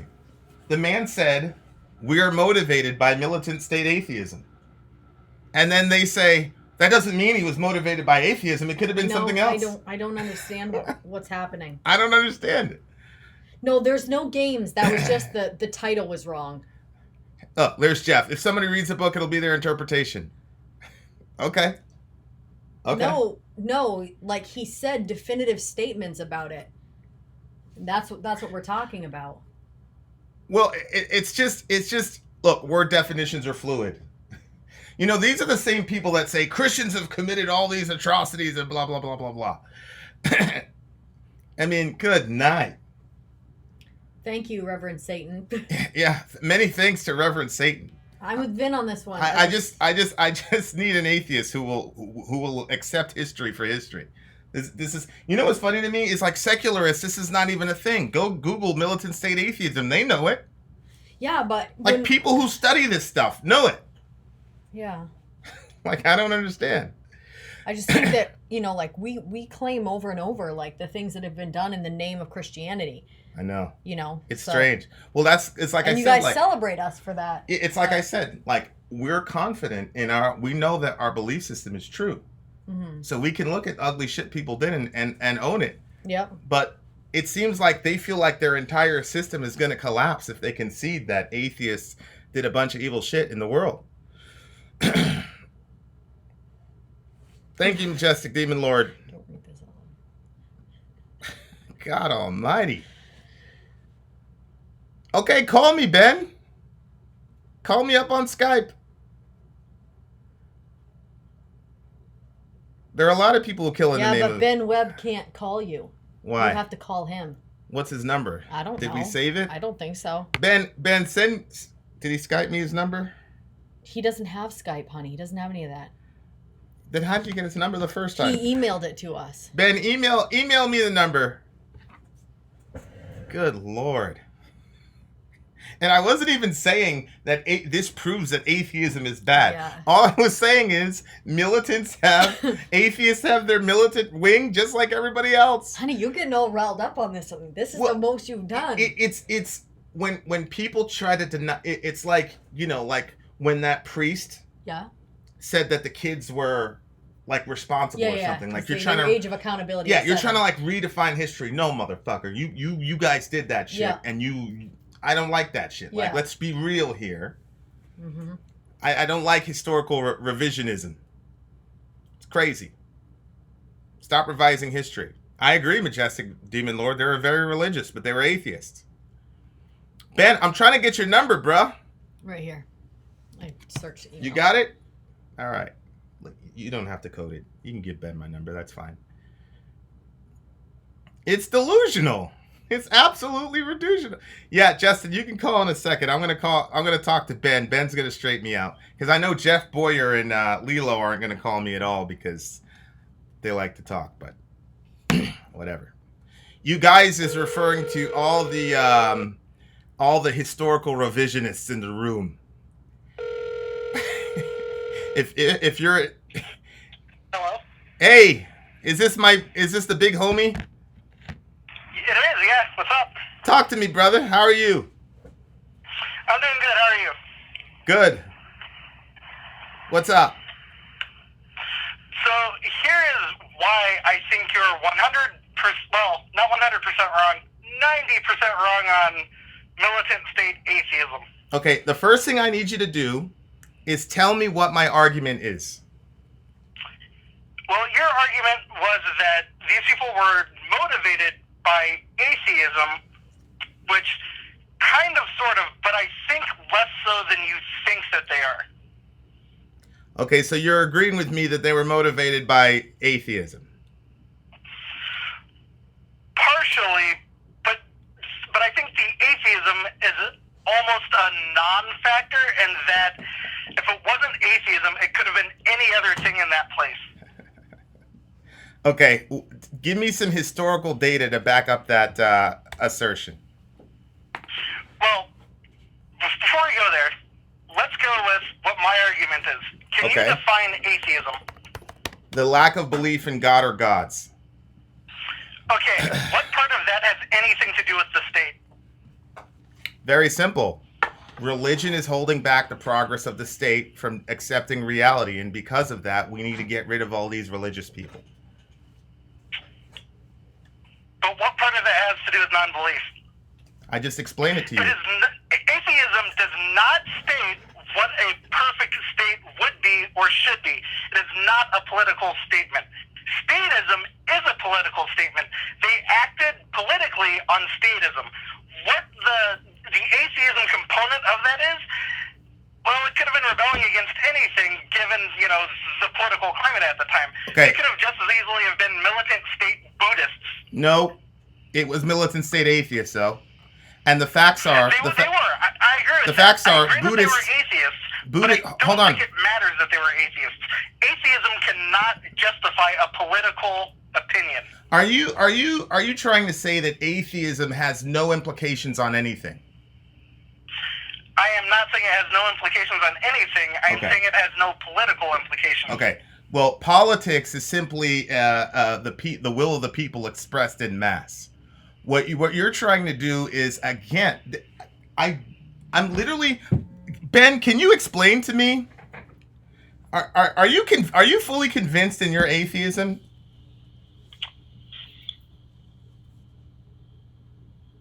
You still there, Ben? Well, I'm going to go with no, but I'm also not sure what that has to do with my point. Because what I'm trying to figure out, here's what's interesting to me.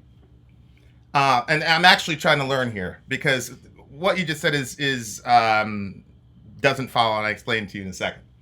But what I'm trying to figure out after listening to the last three callers is all of you, I've watched all of you attribute all these types of atrocities to Christianity, when most of you know nothing about what Jesus actually said. I know that for a fact. Because, whoa. Let me ask this question. So you don't know anything about Christianity, but you sloppily will attribute all types of evil to them, right? But then, when the folks on your team commit these atrocities and tell you that it was their atheism that fueled it, now all of a sudden we want to parse words and be very careful with language. And I just need to know why that inconsistency. I don't think it's an inconsistency, and here's why.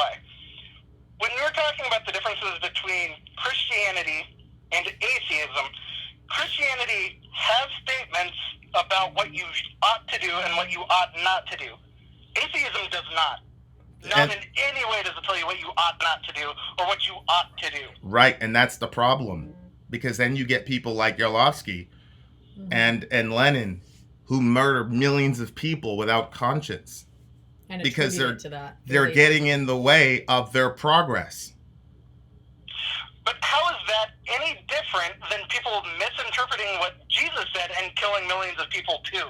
Tell me show me one, because I'm showing you a document right here. It's page 59. I'm going to read it to you, and then you tell me a document from a crusader who quoted Jesus. Here you go. Emelian Yarlovsky. There can be no doubt that the fact that the new state of the USSR, led by the Communist Party, with a program permeated by the spirit of militant atheism, gives a reason why this state is successfully surmounting the great difficulties that stand in its way. Emelian Yarlovsky, 1934, page 59. Now, I need you to quote me, a crusader, who quotes the words of Jesus as justification for slaughtering Jews and Muslims. What other justification would the Crusaders have? I need you to source me the words of Jesus. This should be very simple because you guys talk about it all the time. Right. Source me a crusader who quotes the word of Jesus to justify murdering all of those people. You don't have one. I'm sure I could name a crusader, but that's besides the point. Why were the Crusades committed? Do the Crusades have any ties to Christianity? And if you say no, you're a liar because you've already admitted that they do. My brother, I said, were there crusaders who did evil shit? Yes, but I've said over and over again that the main players in the crusade were more worried about trade routes than they were about theology. But here's my point. I can look at Jesus in the Sermon on the Mount. See, what you guys say when you say, look, there's no guidebook for atheism, there's no rule book for atheism, that's your problem. That's your problem. Because I can look at the words of Jesus where it says, turn the other cheek, love your enemy, love your neighbor. I can look at the example. I don't think that's a problem, though. Hold on for a second. Let me make my point, then I'll let you make your point. I can look at Jesus, the example of his life, and I can look at the first Christians and their example is how they dealt with violence and say, you're not living consistent with that. You can't say a damn thing to Yarlovsky when he talks about the spirit of militant atheism pushing forward the progress of the USSR, can you? You can't tell him he's wrong, can you? Well, it would be really hard to unless I could resurrect the dead. It's funny. You know what I'm saying, Ben. You know what I'm saying. Yeah, well, here's the thing. Okay. Did he use atheism, or did he claim atheism as a justification for his action? Yes, but atheism doesn't tell him to do that action. No part of atheism could be misconstrued to be kill someone, because atheism doesn't tell you to do anything. Not a thing. It doesn't tell you not to do anything, but it doesn't tell you to do something. So whatever it is that caused him to think that a militant atheist state would be better would be some form of statism that is, well, partially based on him being an atheist, and therefore him thinking it would create a better state. See, you're trying to... It's not atheism. Dan, see what I'm saying? No, I don't see what you're saying, because what you're doing is ahistorical and against all scholarship. I didn't create the term militant atheism, and neither did Yarlovsky. This is not his personal view. Go look it up yourself. That's all I'm begging you guys to do some research. This is a thing. This is an actual codified term. Militant atheism or forced secularization. These are terms that scholars who study history have done to codify that time period. Ben? Okay, now do me a favor. Think about what the word atheist means and tell me Ben, how you could get militism out of that. It would have to be militant first, atheist second, because no part of atheism tells you to be militant. Ben. There's no logical connection between atheism and being militant. Ben, let me ask you a question. There's no logical connection. Ben, what you're talking... So all these scholars in Princeton, Yale, Yarlovsky, they all missed it, but you know it. I'm saying that militant atheism It's is a yes. thing, It's a yes or no but question. I'm saying that there's no rational way to go from atheism to militant atheism. That's silly. There has to be something to be militant against to get to that point. They're militant against religion because they're atheists. I mean, I don't mean to be trite, but when you say they have to be militant against religion because they're atheists. They are. You know what the word atheist means, and tell me how you get to being anti-religion based on atheism. Okay, Ben, is your argument that atheism has no implications on the social sphere? Not inherently, yes. But yes, that is my argument, that it has no inherent implications on the social sphere. Okay. So here's the best that you can do about Orlovsky, and you're wrong because no sociologist will agree with you. But here's the best that you have for arguing that. The only way you'd be able to argue is to say that they drew bad implications from their atheism, because you admitted earlier that there are implications a person can draw from atheism, right? Not about what you should and shouldn't do. Whoa. You just said that there are implications that you can draw from atheism. Is that true? Or are you changing that stance? The only implication you can draw from atheism is that a god or gods do not exist. Nope, that's the only implication. That's not an implication. That's the base presupposition. An implication is what follows logically after it. And you said earlier that there are implications to atheism in life. Are you changing that position now? I think the thing I said was that there were no political implications. Yep, that's what you said. I don't think there's actually any logical implication to their not being a god. So there are no implications to there not being a god. I'm not saying that or not saying that either. I'd have to give that one more thought. All right, now as of right now, I would assume, based on what I know, that there are no actual implications to not believing in God. Okay, can you name me any sociologist or philosopher that agrees with you that there are zero implications to atheism? Can you name me any published author that agrees with what you just said? I'm trying to think, did Hitchens think that? Because I know that Hitchens was very anti-theist, but I don't think he drew his anti-theism from his atheism. He drew it from other people's theism. So I want to say Hitchens. You are completely wrong. You are completely wrong. And source me the material where he says that it has no implications. What the hell was he doing on the public speaking tour if there were no implications to his atheism? His main thing wasn't him being an atheist. His main thing was him being anti-theist. And his thing was that theism was harmful, more so than what atheism was doing. Okay. Or rather, it was good to be atheist because theism is harmful. It's good. That's an implication. That's an implication. It's actually the opposite of an implication. Do you know what an implication... Go ahead. All right. Go ahead. You're saying that atheism has zero implications in life. That's complete intellectual dishonesty. All the scholarship is on my side. I can quote them. This is amazing to me. Like, aren't you atheists supposed to be the factual ones, and we're the ones that are supposed to be the believing, skeptical ones who are just gullible and against science? Yeah. And here you are saying that atheism has no implications. I don't really believe that you believe that. I think you just want to win an argument. You don't believe that. Let's pick a god you don't believe in, right? We'll say Thor. You not believing in Thor, what does that do for your life? I have a positive belief in Jesus. That has a ton of implications. I don't care about your belief in Jesus. Well, but you're making a false dichotomy, because not believing in Thor doesn't mean I don't believe that there are any gods. You're saying there are no god or gods. Bad analogy. Terrible analogy. You don't believe in Thor, correct? Yeah, and that has implications on my life. I don't follow Norse religion. What does you not believing in Thor do for your life? Well, for one, I don't believe that I should worship nature. Belief in Thor carries with it a ton of religious practice and belief. So, like, for example, nobody believes... You believing not to worship nature is not directly from you not believing in Thor, because you can worship nature without Thor. Ben, listen to me. You're trying to make an analogy between atheism and my lack of belief in Odin, and it doesn't work. Atheism is an across-the-board denial of all divine beings. So your analogy with Thor doesn't work. Between me and you is I believe in all Trinitarian, right? So I believe in 3 less divine beings? No, there's only one divine being in Trinitarianism.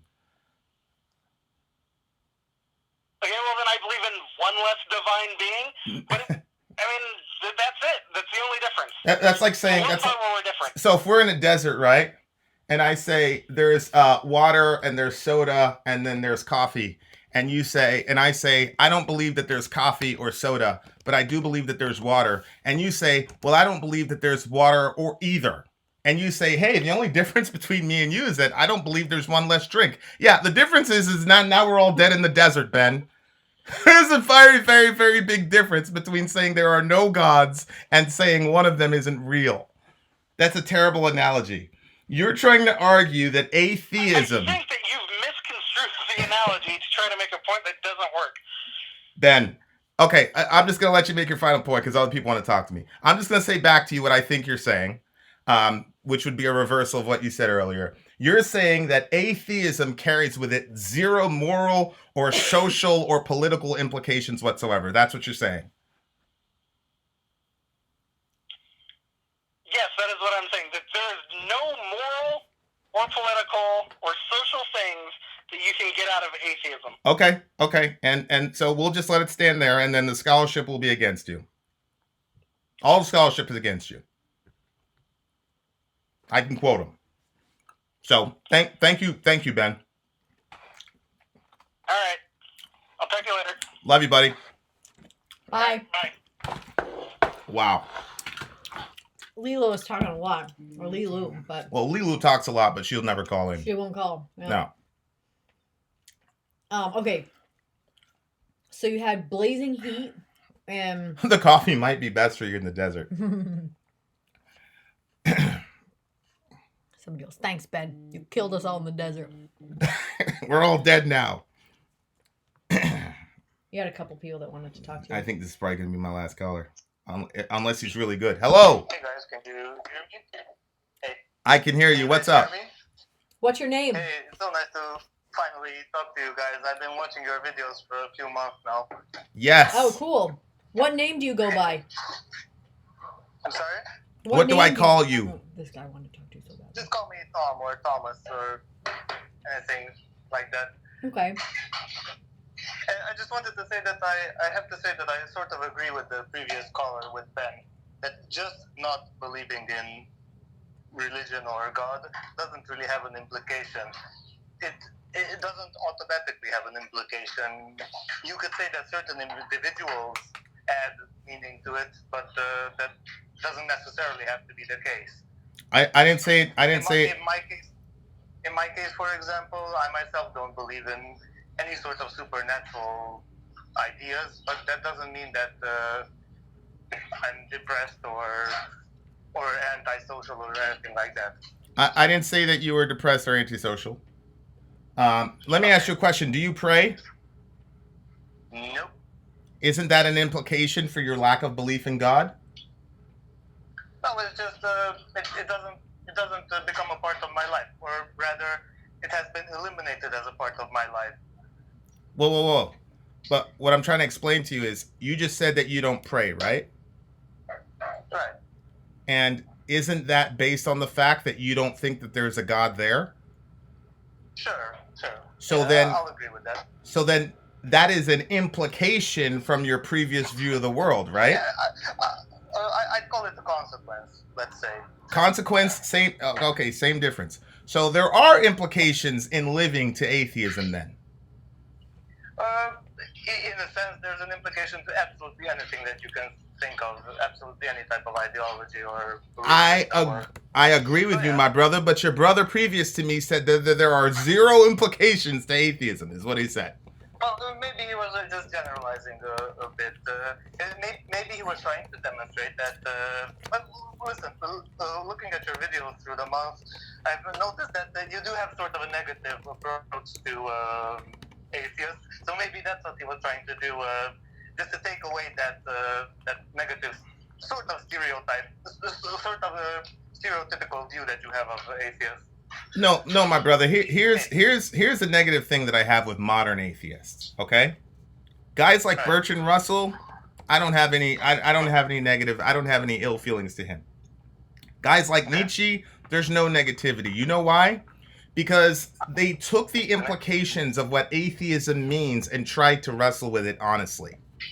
When a person calls me up and says that atheism carries zero implications in life, I know that person is just being dishonest. You're just being dishonest.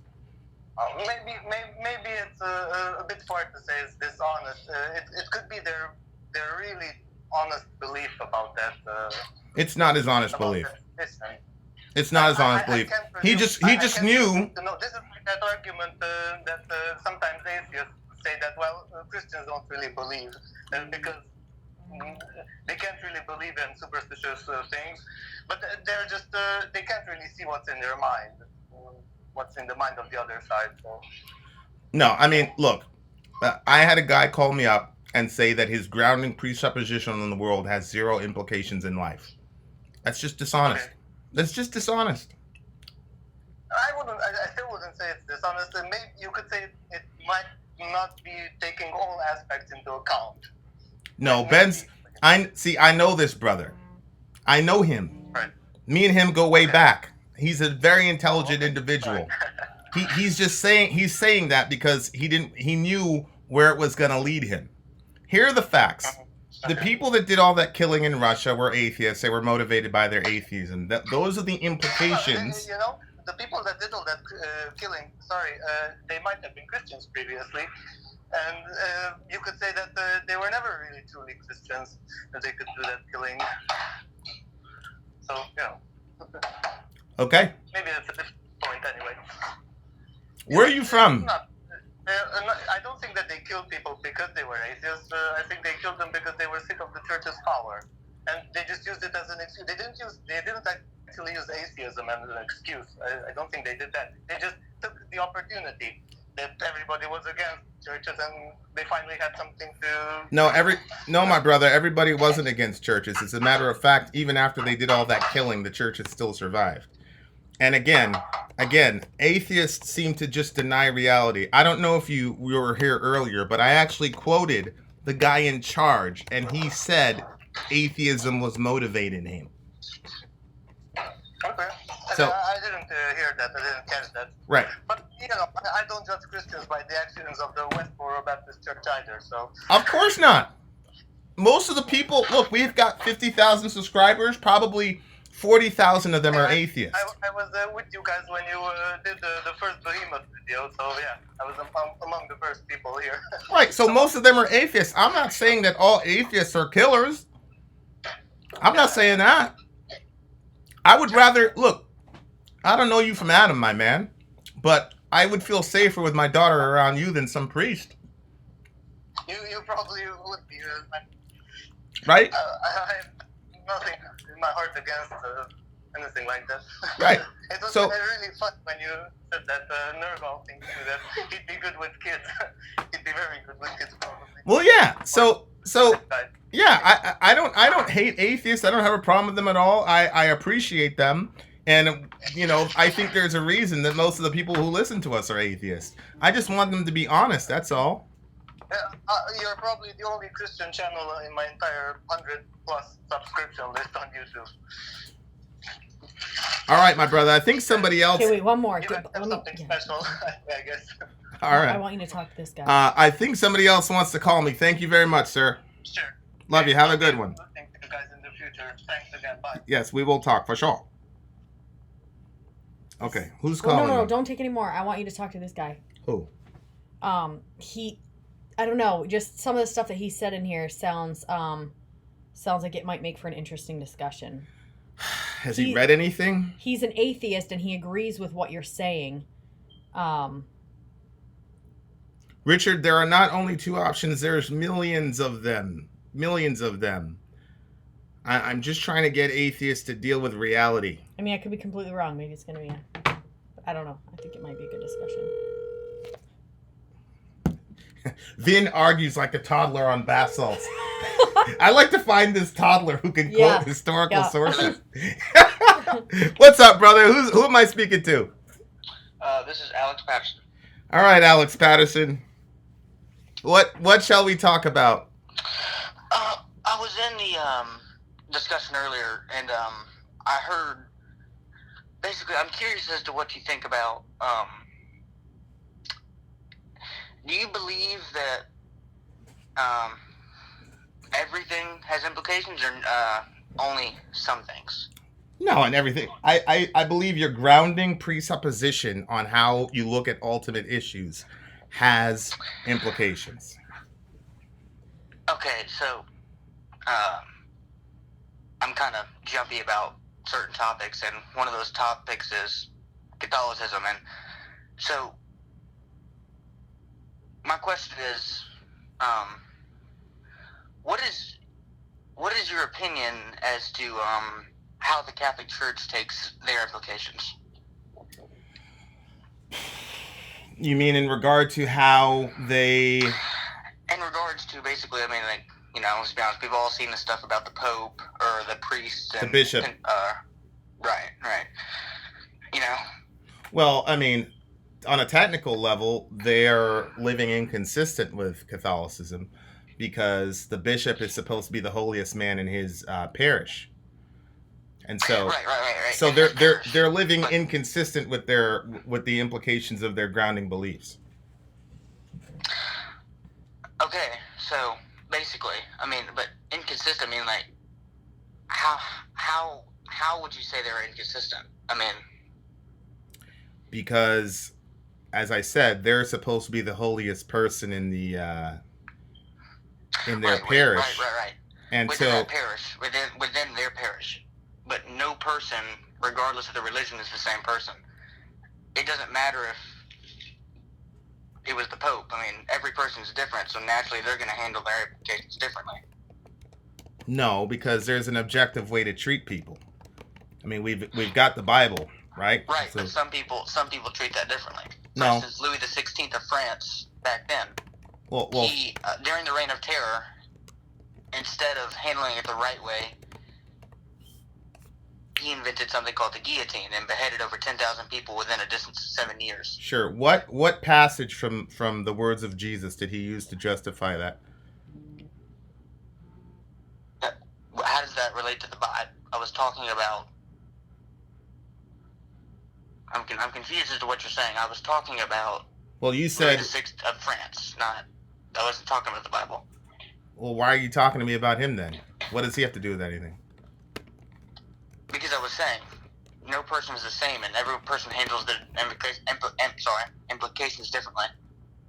Well, sure. Who's arguing that? Nobody's arguing that. Some people live consistent with their worldview. Other people don't. No, I'm arguing that. You said that there's an objective way to treat people, but you were arguing to me that... There is. Yeah, you're right. Okay. But not every person understands that. Every person's going to look at it differently, because there's no same person. No, nobody's gonna look. If Jesus says, "Turn the other cheek, love your enemy," there's no way to look at that as chop a person's head off. I'm not a postmodernist, so I don't believe that words like can get changed into their opposite meaning based on the person. Like 2 + 2 is always going to equal 4 in my world. Well, I'd hope so. If not, then we'd have an issue. But I agree. But no. See, but there's always an objective way to look at an opinion. There's always a way to understand an opinion, and anyone with common sense could understand an opinion. And if someone were to have the opinion of, you know, I don't like Jews. Now, obviously, you know, there's going to be 10 people that disagree with them for every person that does agree with them. You know. Yeah, but what is it? I'm trying very hard to piece together how this relates to anything. Like, I know people have opinions, but what's the point? But that's not what you're saying. You were telling me that everyone has an objective opinion, and that's not true. No, I never said everybody has an objective opinion. No. But you almost referenced it. And then you brought me to the Bible and told me how Jesus should be an objective opinion. Then to atheists, that wouldn't make any sense because they're atheists. My brother, I never said anything about objective opinion. I don't believe in objective opinions. Like, somebody can like... Anything about objective opinion. Somebody can like tool... I don't believe opinions are objective. What are you talking about? You said that, not me. You just said earlier that there's always an objective way to look at things. There is an And I said, hold on. Let me clarify what I said. There is an objective way to define what Christianity is. Because how? you How? I mean, I'm explaining if you take a Muslim and an atheist, they're not going to look at Christianity the same. Yeah. So what you're saying is false. No, you just proved my point when you said they're not going to look at Christianity. There is a thing called Christianity. Yeah, but you just said that everyone's going to look at Christianity. No, I didn't. I think you're conflating two terms. Let me try to explain it to you. There is an objective definition for what Christianity is. Now, if other people have a misperception of that, that doesn't change the objective reality of what Christianity is. No, right. I 100% agree with you on that. You're exactly right. Okay, so if the Muslim and the atheist have a different opinion, that doesn't change the objectivity of what Christianity is. They're just wrong. That's not what I was saying. Okay. So what are you saying? I'm saying the way people look at it on their own is gonna differ from person to person. I mean, No, it's not. I disagree with that. Okay, so how are you gonna disagree with that? Well, very easy. Augustine's been around. Augustine's been dead since the 4th century. I'm in 2018, and he and I have the exact same understanding of what Christianity is. There's billions of people that look at Christianity the same way. What are you talking about? Do you know Napoleon, right? Well, I don't know him, but I know who he was. Okay, well, that's what I meant. Anyway, so do you know if he was a religious man? I mean, everybody claimed to be religious at the time. What does that have to do with anything? Yes, he was. Anyway, so he said there was only one church in France, and that was the Catholic Church. And when he said that, not only other Catholics, because of the way he quoted the Catholic Church, even the Pope disagreed with him on the way he quoted it. And not only him, but obviously millions of other Protestants. Okay. And so, basically, I mean, I think that even Christians can differ from their opinion on God. I mean, if you look at, I mean, I'm like I said, I'm no longer an atheist. I was an atheist years ago. Okay. Now, okay. I'm Catholic, and you know what I'm saying, I've been frustrated with it because, basically, I don't understand. Like, this is gonna sound very almost cocky in a way, but you continue to argue about the USSR and Lenin, but that's one topic. I mean, if we stretch to a range of different topics, like for instance, if the Pope right now, let's say the Pope right now said, "I'm gonna rewrite the Bible," what would you say? I mean, I'd laugh at him. I mean, I think it's a bit too late. I mean, the Pope doesn't have the... First of all, even in Catholicism, the Pope doesn't have the authority to alter sacred scripture. No, and obviously you're exactly right. And do you know what the Magna Carta is? Sure. Well, it was, limit every branch of power regardless of where it's at, government or state. It's a good idea. Religion. It's a good idea. So, I'm sorry, you're breaking up. I was just saying it's a good idea. What's your point? If the Pope were to try to rewrite the Bible, I mean, there'd be some pretty... If he were to try to write it, there's a chance that there's probably something in there that's not exactly right. And that's why I'm saying, it's okay for people to look at stuff differently, because that's why the world is... Or not every country, I'd say, but countries like the U.S. are so great now. It's because, everyone can have their own opinion and not be judged on it. This is not a point where we're going to get our head cut off for an opinion. Well, I mean, some people's opinion might lead to people's heads getting cut off. Right, but not in a government standpoint. That's within, say, sure, a gang or some low-level thing that, yeah, you could do that, but not on a government standpoint. In different countries, yeah, sure, but not the United States. Well, help me out, brother. What? No. There's no way you can argue anything about that, because of the government standpoint, the government would not be allowed to do that. What am I arguing? I don't even know what we're talking about, brother. What's the discussion? What's the point that you're making? It's okay to have different opinions, regardless of... Well, who said it wasn't okay? Who said it wasn't okay to have different opinions? You said there should always be an objective way to treat people. And I said, well, no one's the same. Okay, so do you think it was okay that those priests could molest those kids? They had a different opinion than you. Well, we don't. How do we even know that they molested them? I mean, Let's- they all came out 30 years later and, Okay. and decided to do that, just like other people. Let's say that they did. That's their opinion. They should be able to treat kids that way. Is that an okay opinion to have? It's an objective. That's an objective opinion. I can't judge that. So you because can't. I'm not them. So you can't judge whether molesting kids is wrong.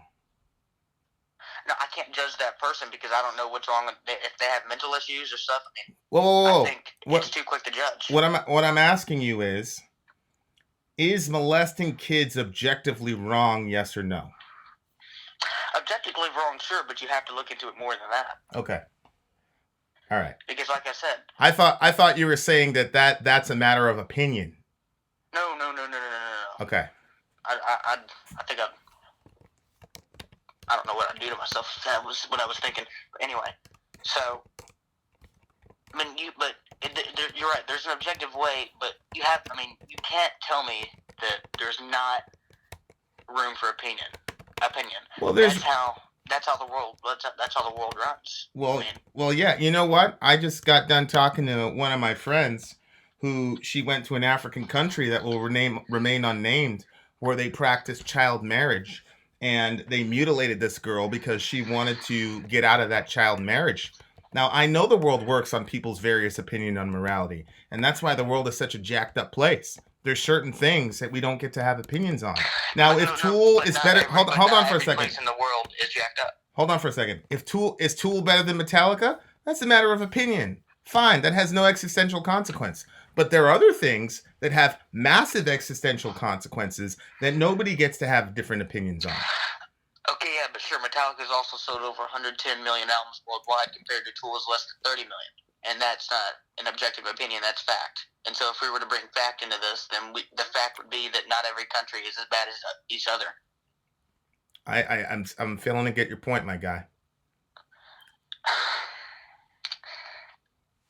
I'm saying the world runs on opinions, and that's why certain places that don't accept opinions, like take North Korea, for example. You don't have an opinion there. That's why it's such a crappy country.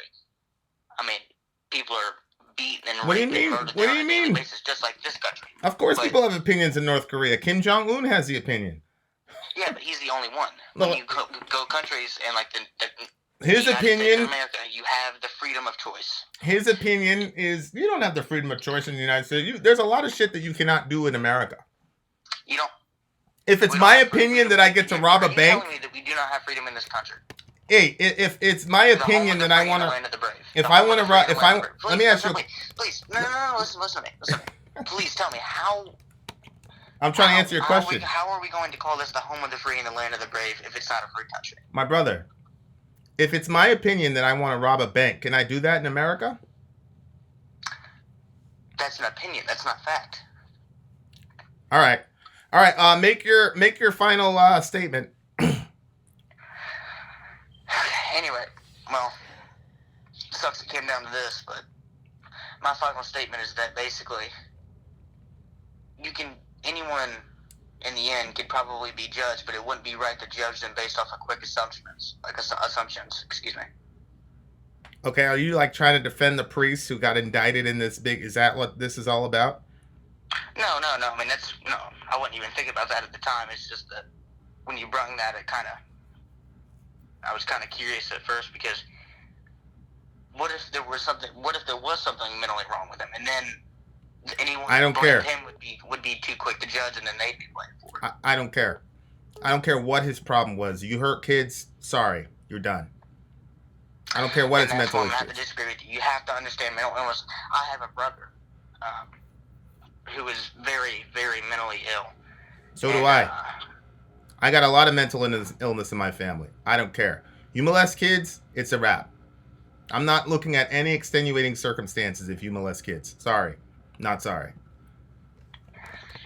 Especially if you're in a position of authority like a priest. At that point, you're no longer looking at it from an objective standpoint. You're looking at that from a point like where whatever I say is fact and whatever goes. I don't care. Right. I don't care. You can't do that. I don't care how you want to handle it. What I'm saying is, if you're in a position of authority Like, there's no authority like religious authority, let me tell you. And you go and hurt a kid, I don't care what your issue is. I don't care if your dad didn't give you a lolly when you were 3. I don't care. You don't do that to kids, especially from a position of that type of authority. No way. Okay, yeah, sure. My dad didn't give me a lolly. 3 years old. Now, what if I were to say you, my brother had schizophrenia has been diagnosed with schizophrenia for over 20 years. So? Exactly. See, that's different. I don't care. That's not different. Here, I'm gonna be honest. I don't care what your opinion is on that stuff as far as mental illnesses, because if you have mental illness in your family, you should know. I mean, I do. You can't judge them on stuff. And I can judge them for sure. If my own flesh and blood did that to a kid, I'd be the first person to put him in the cell. Exactly. Maybe under the cell. And as a Christian, you should look at that from the least judging point you can. No, his soul, that's between him and Allah. But jurisprudence, God has given us the wisdom to know that people that do that need to be out of the society. You're changing the subject on me again. That's not what we're talking about. All right. Go. Have the last word. Like you seem to have a trend of doing that. Like, I'm curious as to why. I mean, like, you just continue to change the subject. Okay. Why are we changing the subject? All right. Go. No. I'm curious as to what you say. I mean, there's no changing of. Surely you wouldn't be blanking a debate. I mean, you're talking to me about any form of any sort of secondary look at a person who molests children from a position of authority and power. Sorry. No way. And I say yes way, because if they have a mental illness that you don't understand, then you can't blame them for that. Okay. And a true Christian would not judge them from such a harsh standpoint. Whatever you say. Understand any lean way. If not, then you're just not a Christian. I'm sorry, but that's not how it works. All right. Well, I'll take my chances, my man. I love you very much. Have a good one. All right, man. You too.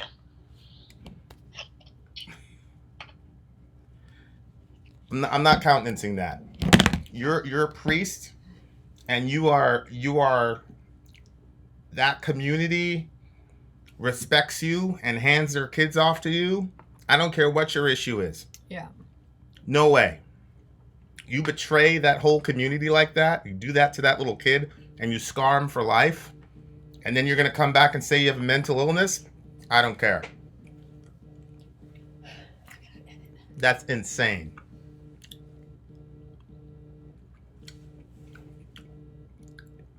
Lilo, I don't care. I just don't care. There's some things, guys, that people just need to put their egos aside. People can decide what the debate was about. I don't even know what we were arguing about. But the fact of the matter is, we can have fun here, but we got to draw some lines. We're talking about destroying the lives of kids, and we want to act like those priests were somehow a victim of mental illness, and the Christian thing to do is to say, you fucked up the lives of all hundreds of kids, but because you have some mental illness, you put yourself in a position of authority, and those parents entrusted you with the bodies and souls of their kids, and I'm supposed to say that the Christian thing to do is to say, well, fuck, man, you must have had something happen to you. No way. No way. Your mental illness, look, I've dealt with mental illness. I have mental illness, okay? I've got people in my family very close to me that have mental illness. I have people that have schizophrenia, major depression, bipolar disorder.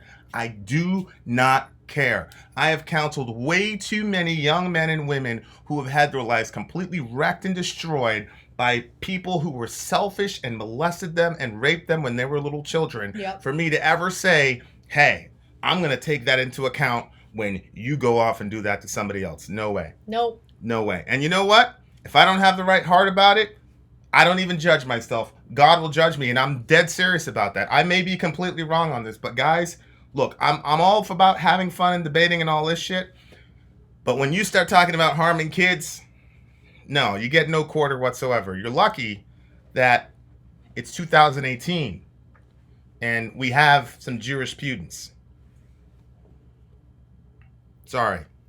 Yes, Vita, I timed you out because I told you to stop talking about killing Palestinians and you refused to stop. So you can be blocked completely. It's hurting and offending a lot of people.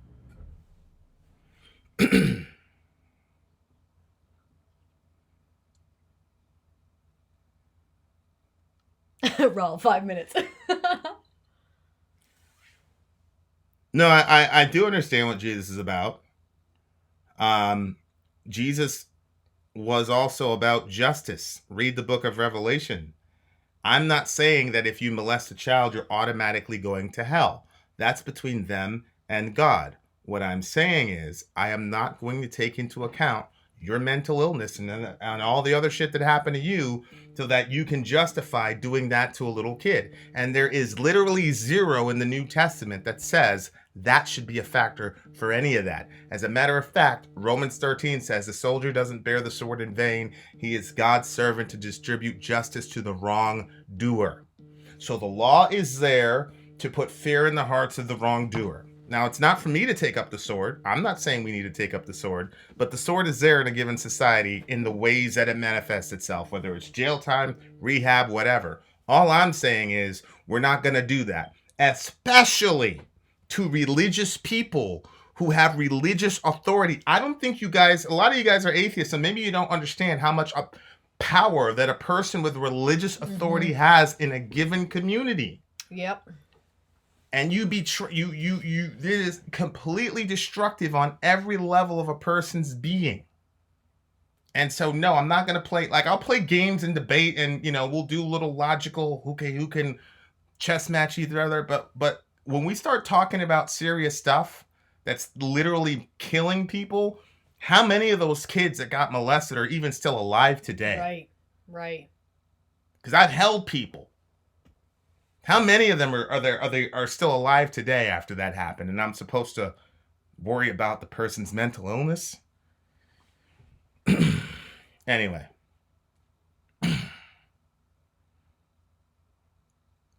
Next question.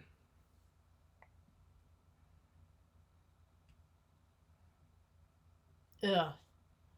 Charlie, What? I served mass under one of the bishops that paid off a family. Disgusting. Yeah. It's crazy. We can debate. We can have fun. I told the brother at the end, I love him, and I do sincerely. But maybe he's never dealt with people that, maybe he's never seen the fallout of that stuff. Because I've seen it. So, and so have you. Yeah. So, anyway. No, I never Fred, get to. He doesn't. I love religion talk. Jay, look. I love you, Vin. Love you too, Jay. That's fine. I don't need to get the call him in. Reverend Satan, what do you want to talk about? One more call. Yeah, I got to get one more call. Can't end the fireside on that. Good Lord. Now, Kingdom, I just want to say, I don't think that the brother was defending child molesters. I think that he was saying that their mental illnesses need to be taken into account somehow. And what I'm saying is, no, it doesn't. That's what I'm saying. So he wasn't defending them, I don't think, and I don't think he was justifying them. I just think that he, whatever.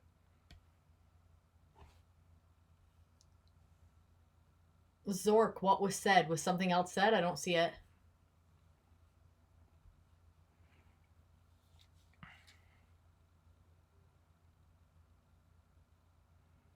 I don't believe that we're overpopulated.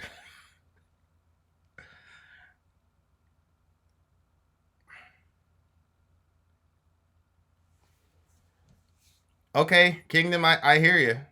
And look, if you struggle with mental illness, don't think, look, I think I spent 6 months in a mental hospital.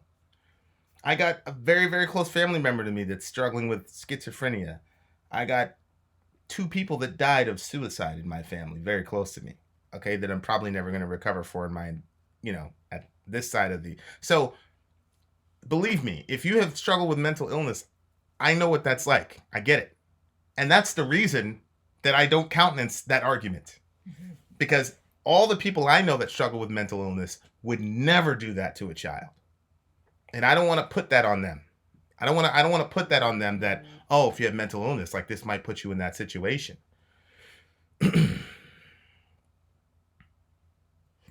Joe, my farewell message is this. I'm sorry, Ragin. It's terrible.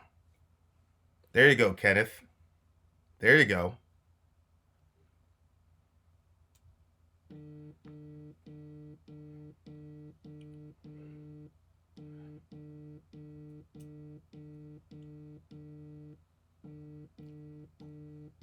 Send another. Well, you didn't need to do a super chat to talk.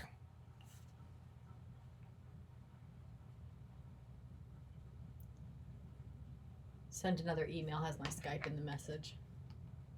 He was asking to talk to you first. Well, Reverend, call me and take the $5 back if that's why you did the $5 super chat, because I don't want you to feel like you had to pay for that.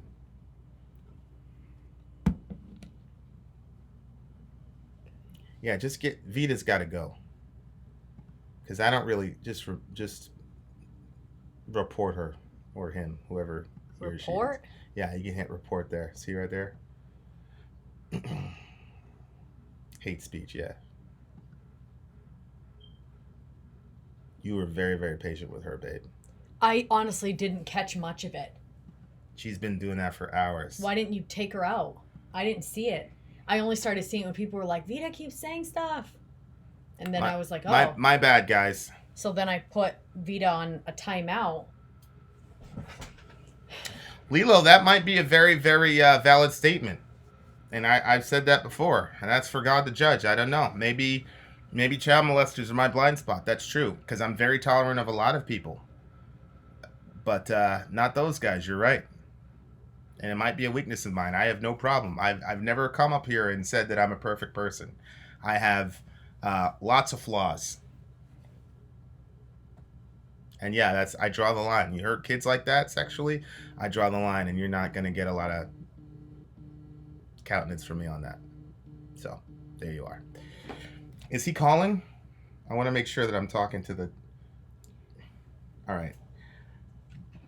Hello. Hello. Is this Reverend Satan? No, this is Moshmaster D.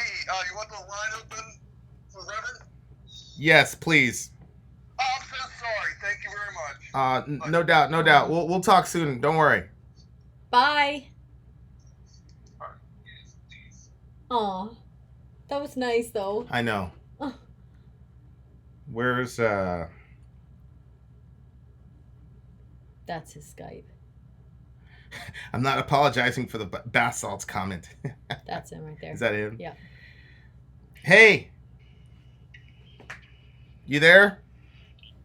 Yes, I'm here. I'm sorry. I'm weird with Skype and computer technology. Is this Reverend Satan? This is the Reverend Satan. Okay. I just wanted you to know that if you're Ben, we don't joke about that.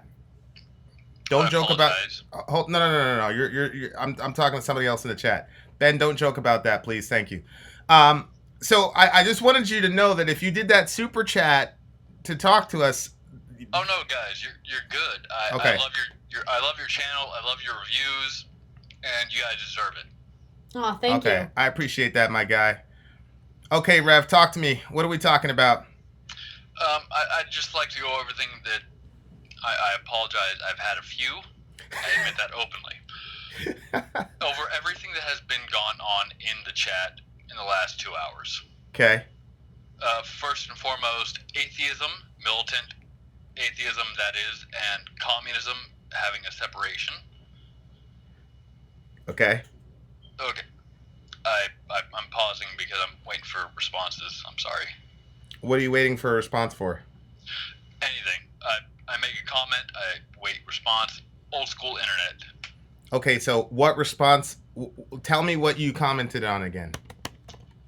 Oh, I've been here for a couple hours. I've commented on a lot. But, like, what am I responding to you right now about? Let's say the militant atheism and communism. Okay. Communism in and of itself is evil. It detracts from the individual. And as a Satanist, it's all about the individual. Okay. Now, I'm taking directly from LaVey, which is, we all know, Nietzsche and Ayn Rand. Yep. With dogma. Communism detracts from theism. In theism, as my interpretation, has a dogma. Therefore, a theism, you are your own god. Okay. We have a dogma. Communism detracts from that. Again, I apologize, I've had a few. Okay. What the problem is communism uses atheism as a means to an end. Or an end to a means. They want an equal outcome, correct? Yep, they want well, they say they want equality of outcome, but you've read Animal Farm, right? Yeah, I went to 6th grade English. Okay, so they say they want equality of outcome. Right. I apologize, I do vape. I apologize a lot. Okay.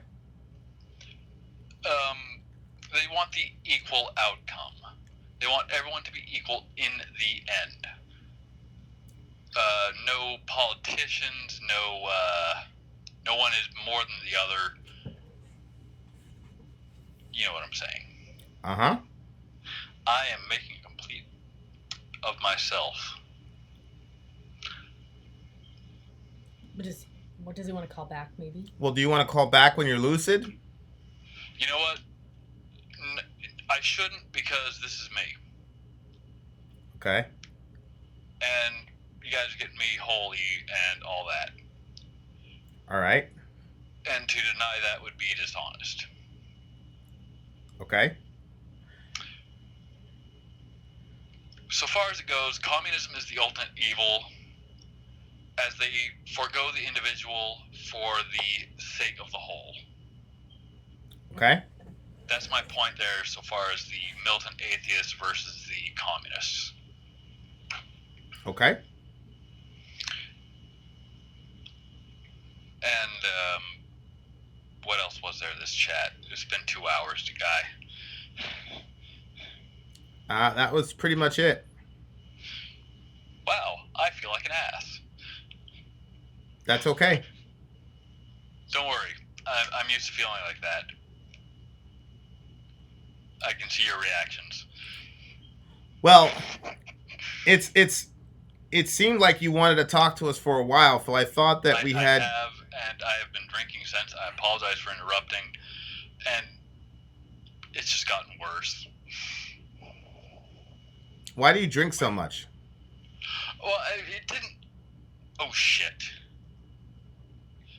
I'm sorry. I thought I'd closed down the chat. Hey, Fred, calm down. It started as I was just having a beer, and I had a few beers. I apologize for that, because shit happens. I am not helping myself.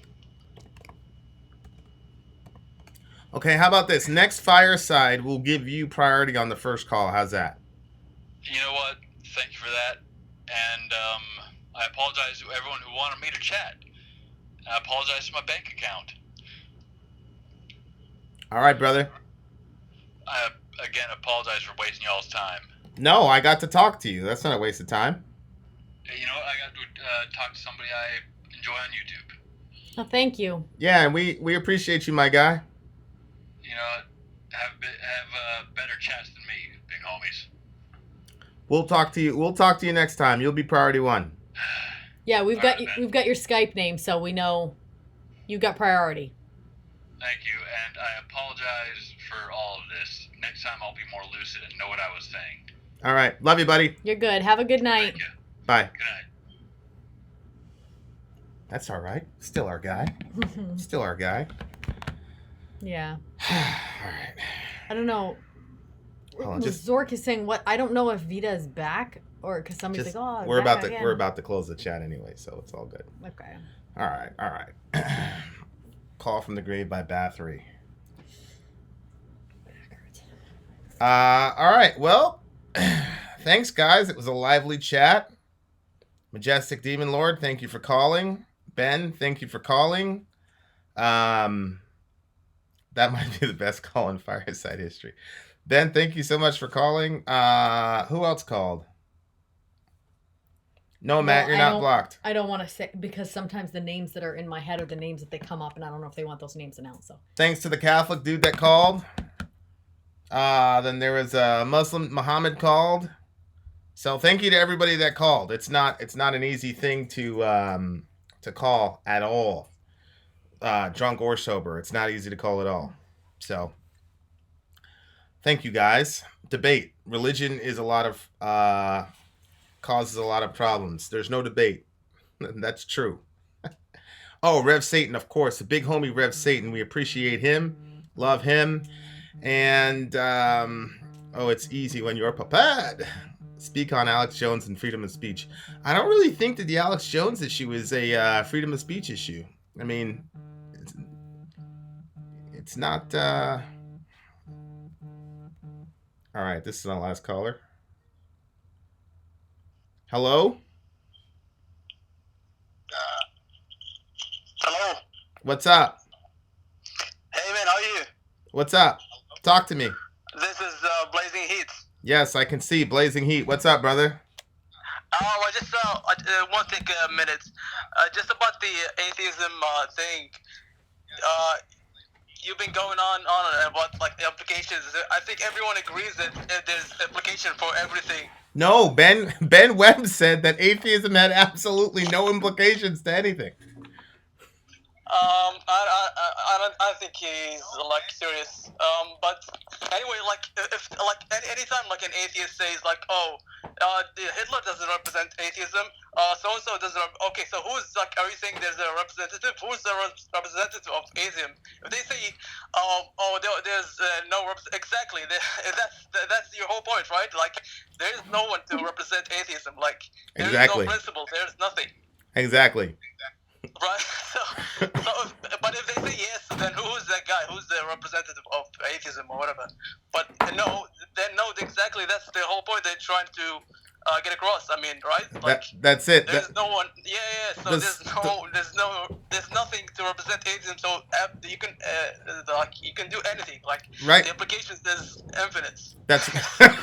That's you said it a lot simpler than me, but that's exactly the point. Exactly. That's why it just made me like I can see you getting angry with all this like obviously you're winning with the quoting game, like you're slaying them everything like. Well, I wasn't. Go ahead. Well,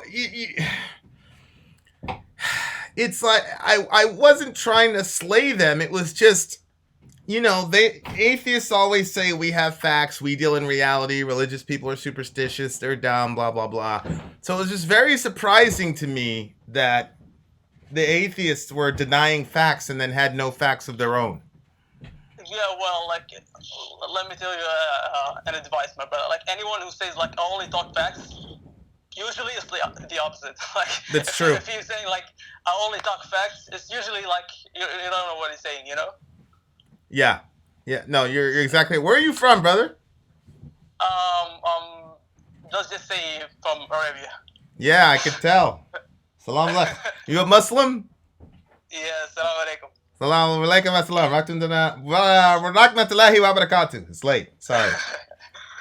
Actually, like when I saw the first video of you guys, I was like, he's saying salam, he's saying mashallah and everything. Like, is he Arab? Like, I was confused. Like, well, he does look Arab.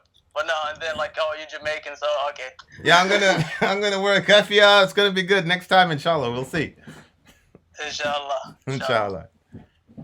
I love talking to Arabs, man. You guys are my favorite people in the world. I actually have 2 Jamaican friends. They're cool as shit, man. Okay, so my brother, you're gonna have to suffer with me, okay? Sure, yeah. Listen, so Lilo, who like comes after me all the time, she's like Abu Jahl for me, or Hind, okay? It's Hind because she's a woman. She says that caller, she's talking about you, is useless. He just sure. I'm sure like everyone hates me now, but I don't care, man. Yeah, because you're. I don't care. Yeah, it's because you agreed with me against the atheist that she's angry at you. So that's Hind. Yeah. And I hope I'm the last caller, just like to end it on a good note, you know? Yes, you're going to be the last caller, inshallah. For sure. Oh, man. Yeah, I love this caller. Kellen, see, you got people that love you, though. Oh, Yeah. great. Thanks, guys. Good. Mashallah. Good. All right, man. I appreciate it. What do you want to say to the village? Because you're the final caller. So we're going to let the final caller say the final word, and then we're going to sign out, inshallah. You can say anything you want. Well, nothing much really. I just like, you know, this is originally like a music, like, you know, metal music review stuff. So I don't see a point like for you to get like so on like too detailed on the subjects and stuff, because honestly most people here don't really care. Like, you know, that's I think that's my opinion. Like, you can have a discussion and stuff, but like most people don't know what it's saying. But they keep saying like no, but you obviously you're more well read than most of these guys. So I'm sorry guys, like if I'm like annoying you or whatever, but that's it, man. All right. Well, you heard it there first. I didn't pay him to say that. Wallahi, I didn't pay him. He said it of his own free will. We will see you guys later. Vin out. Sori out. Blazing heat gone. All right. See you. I brought the heat. You did. I like this guy, huh?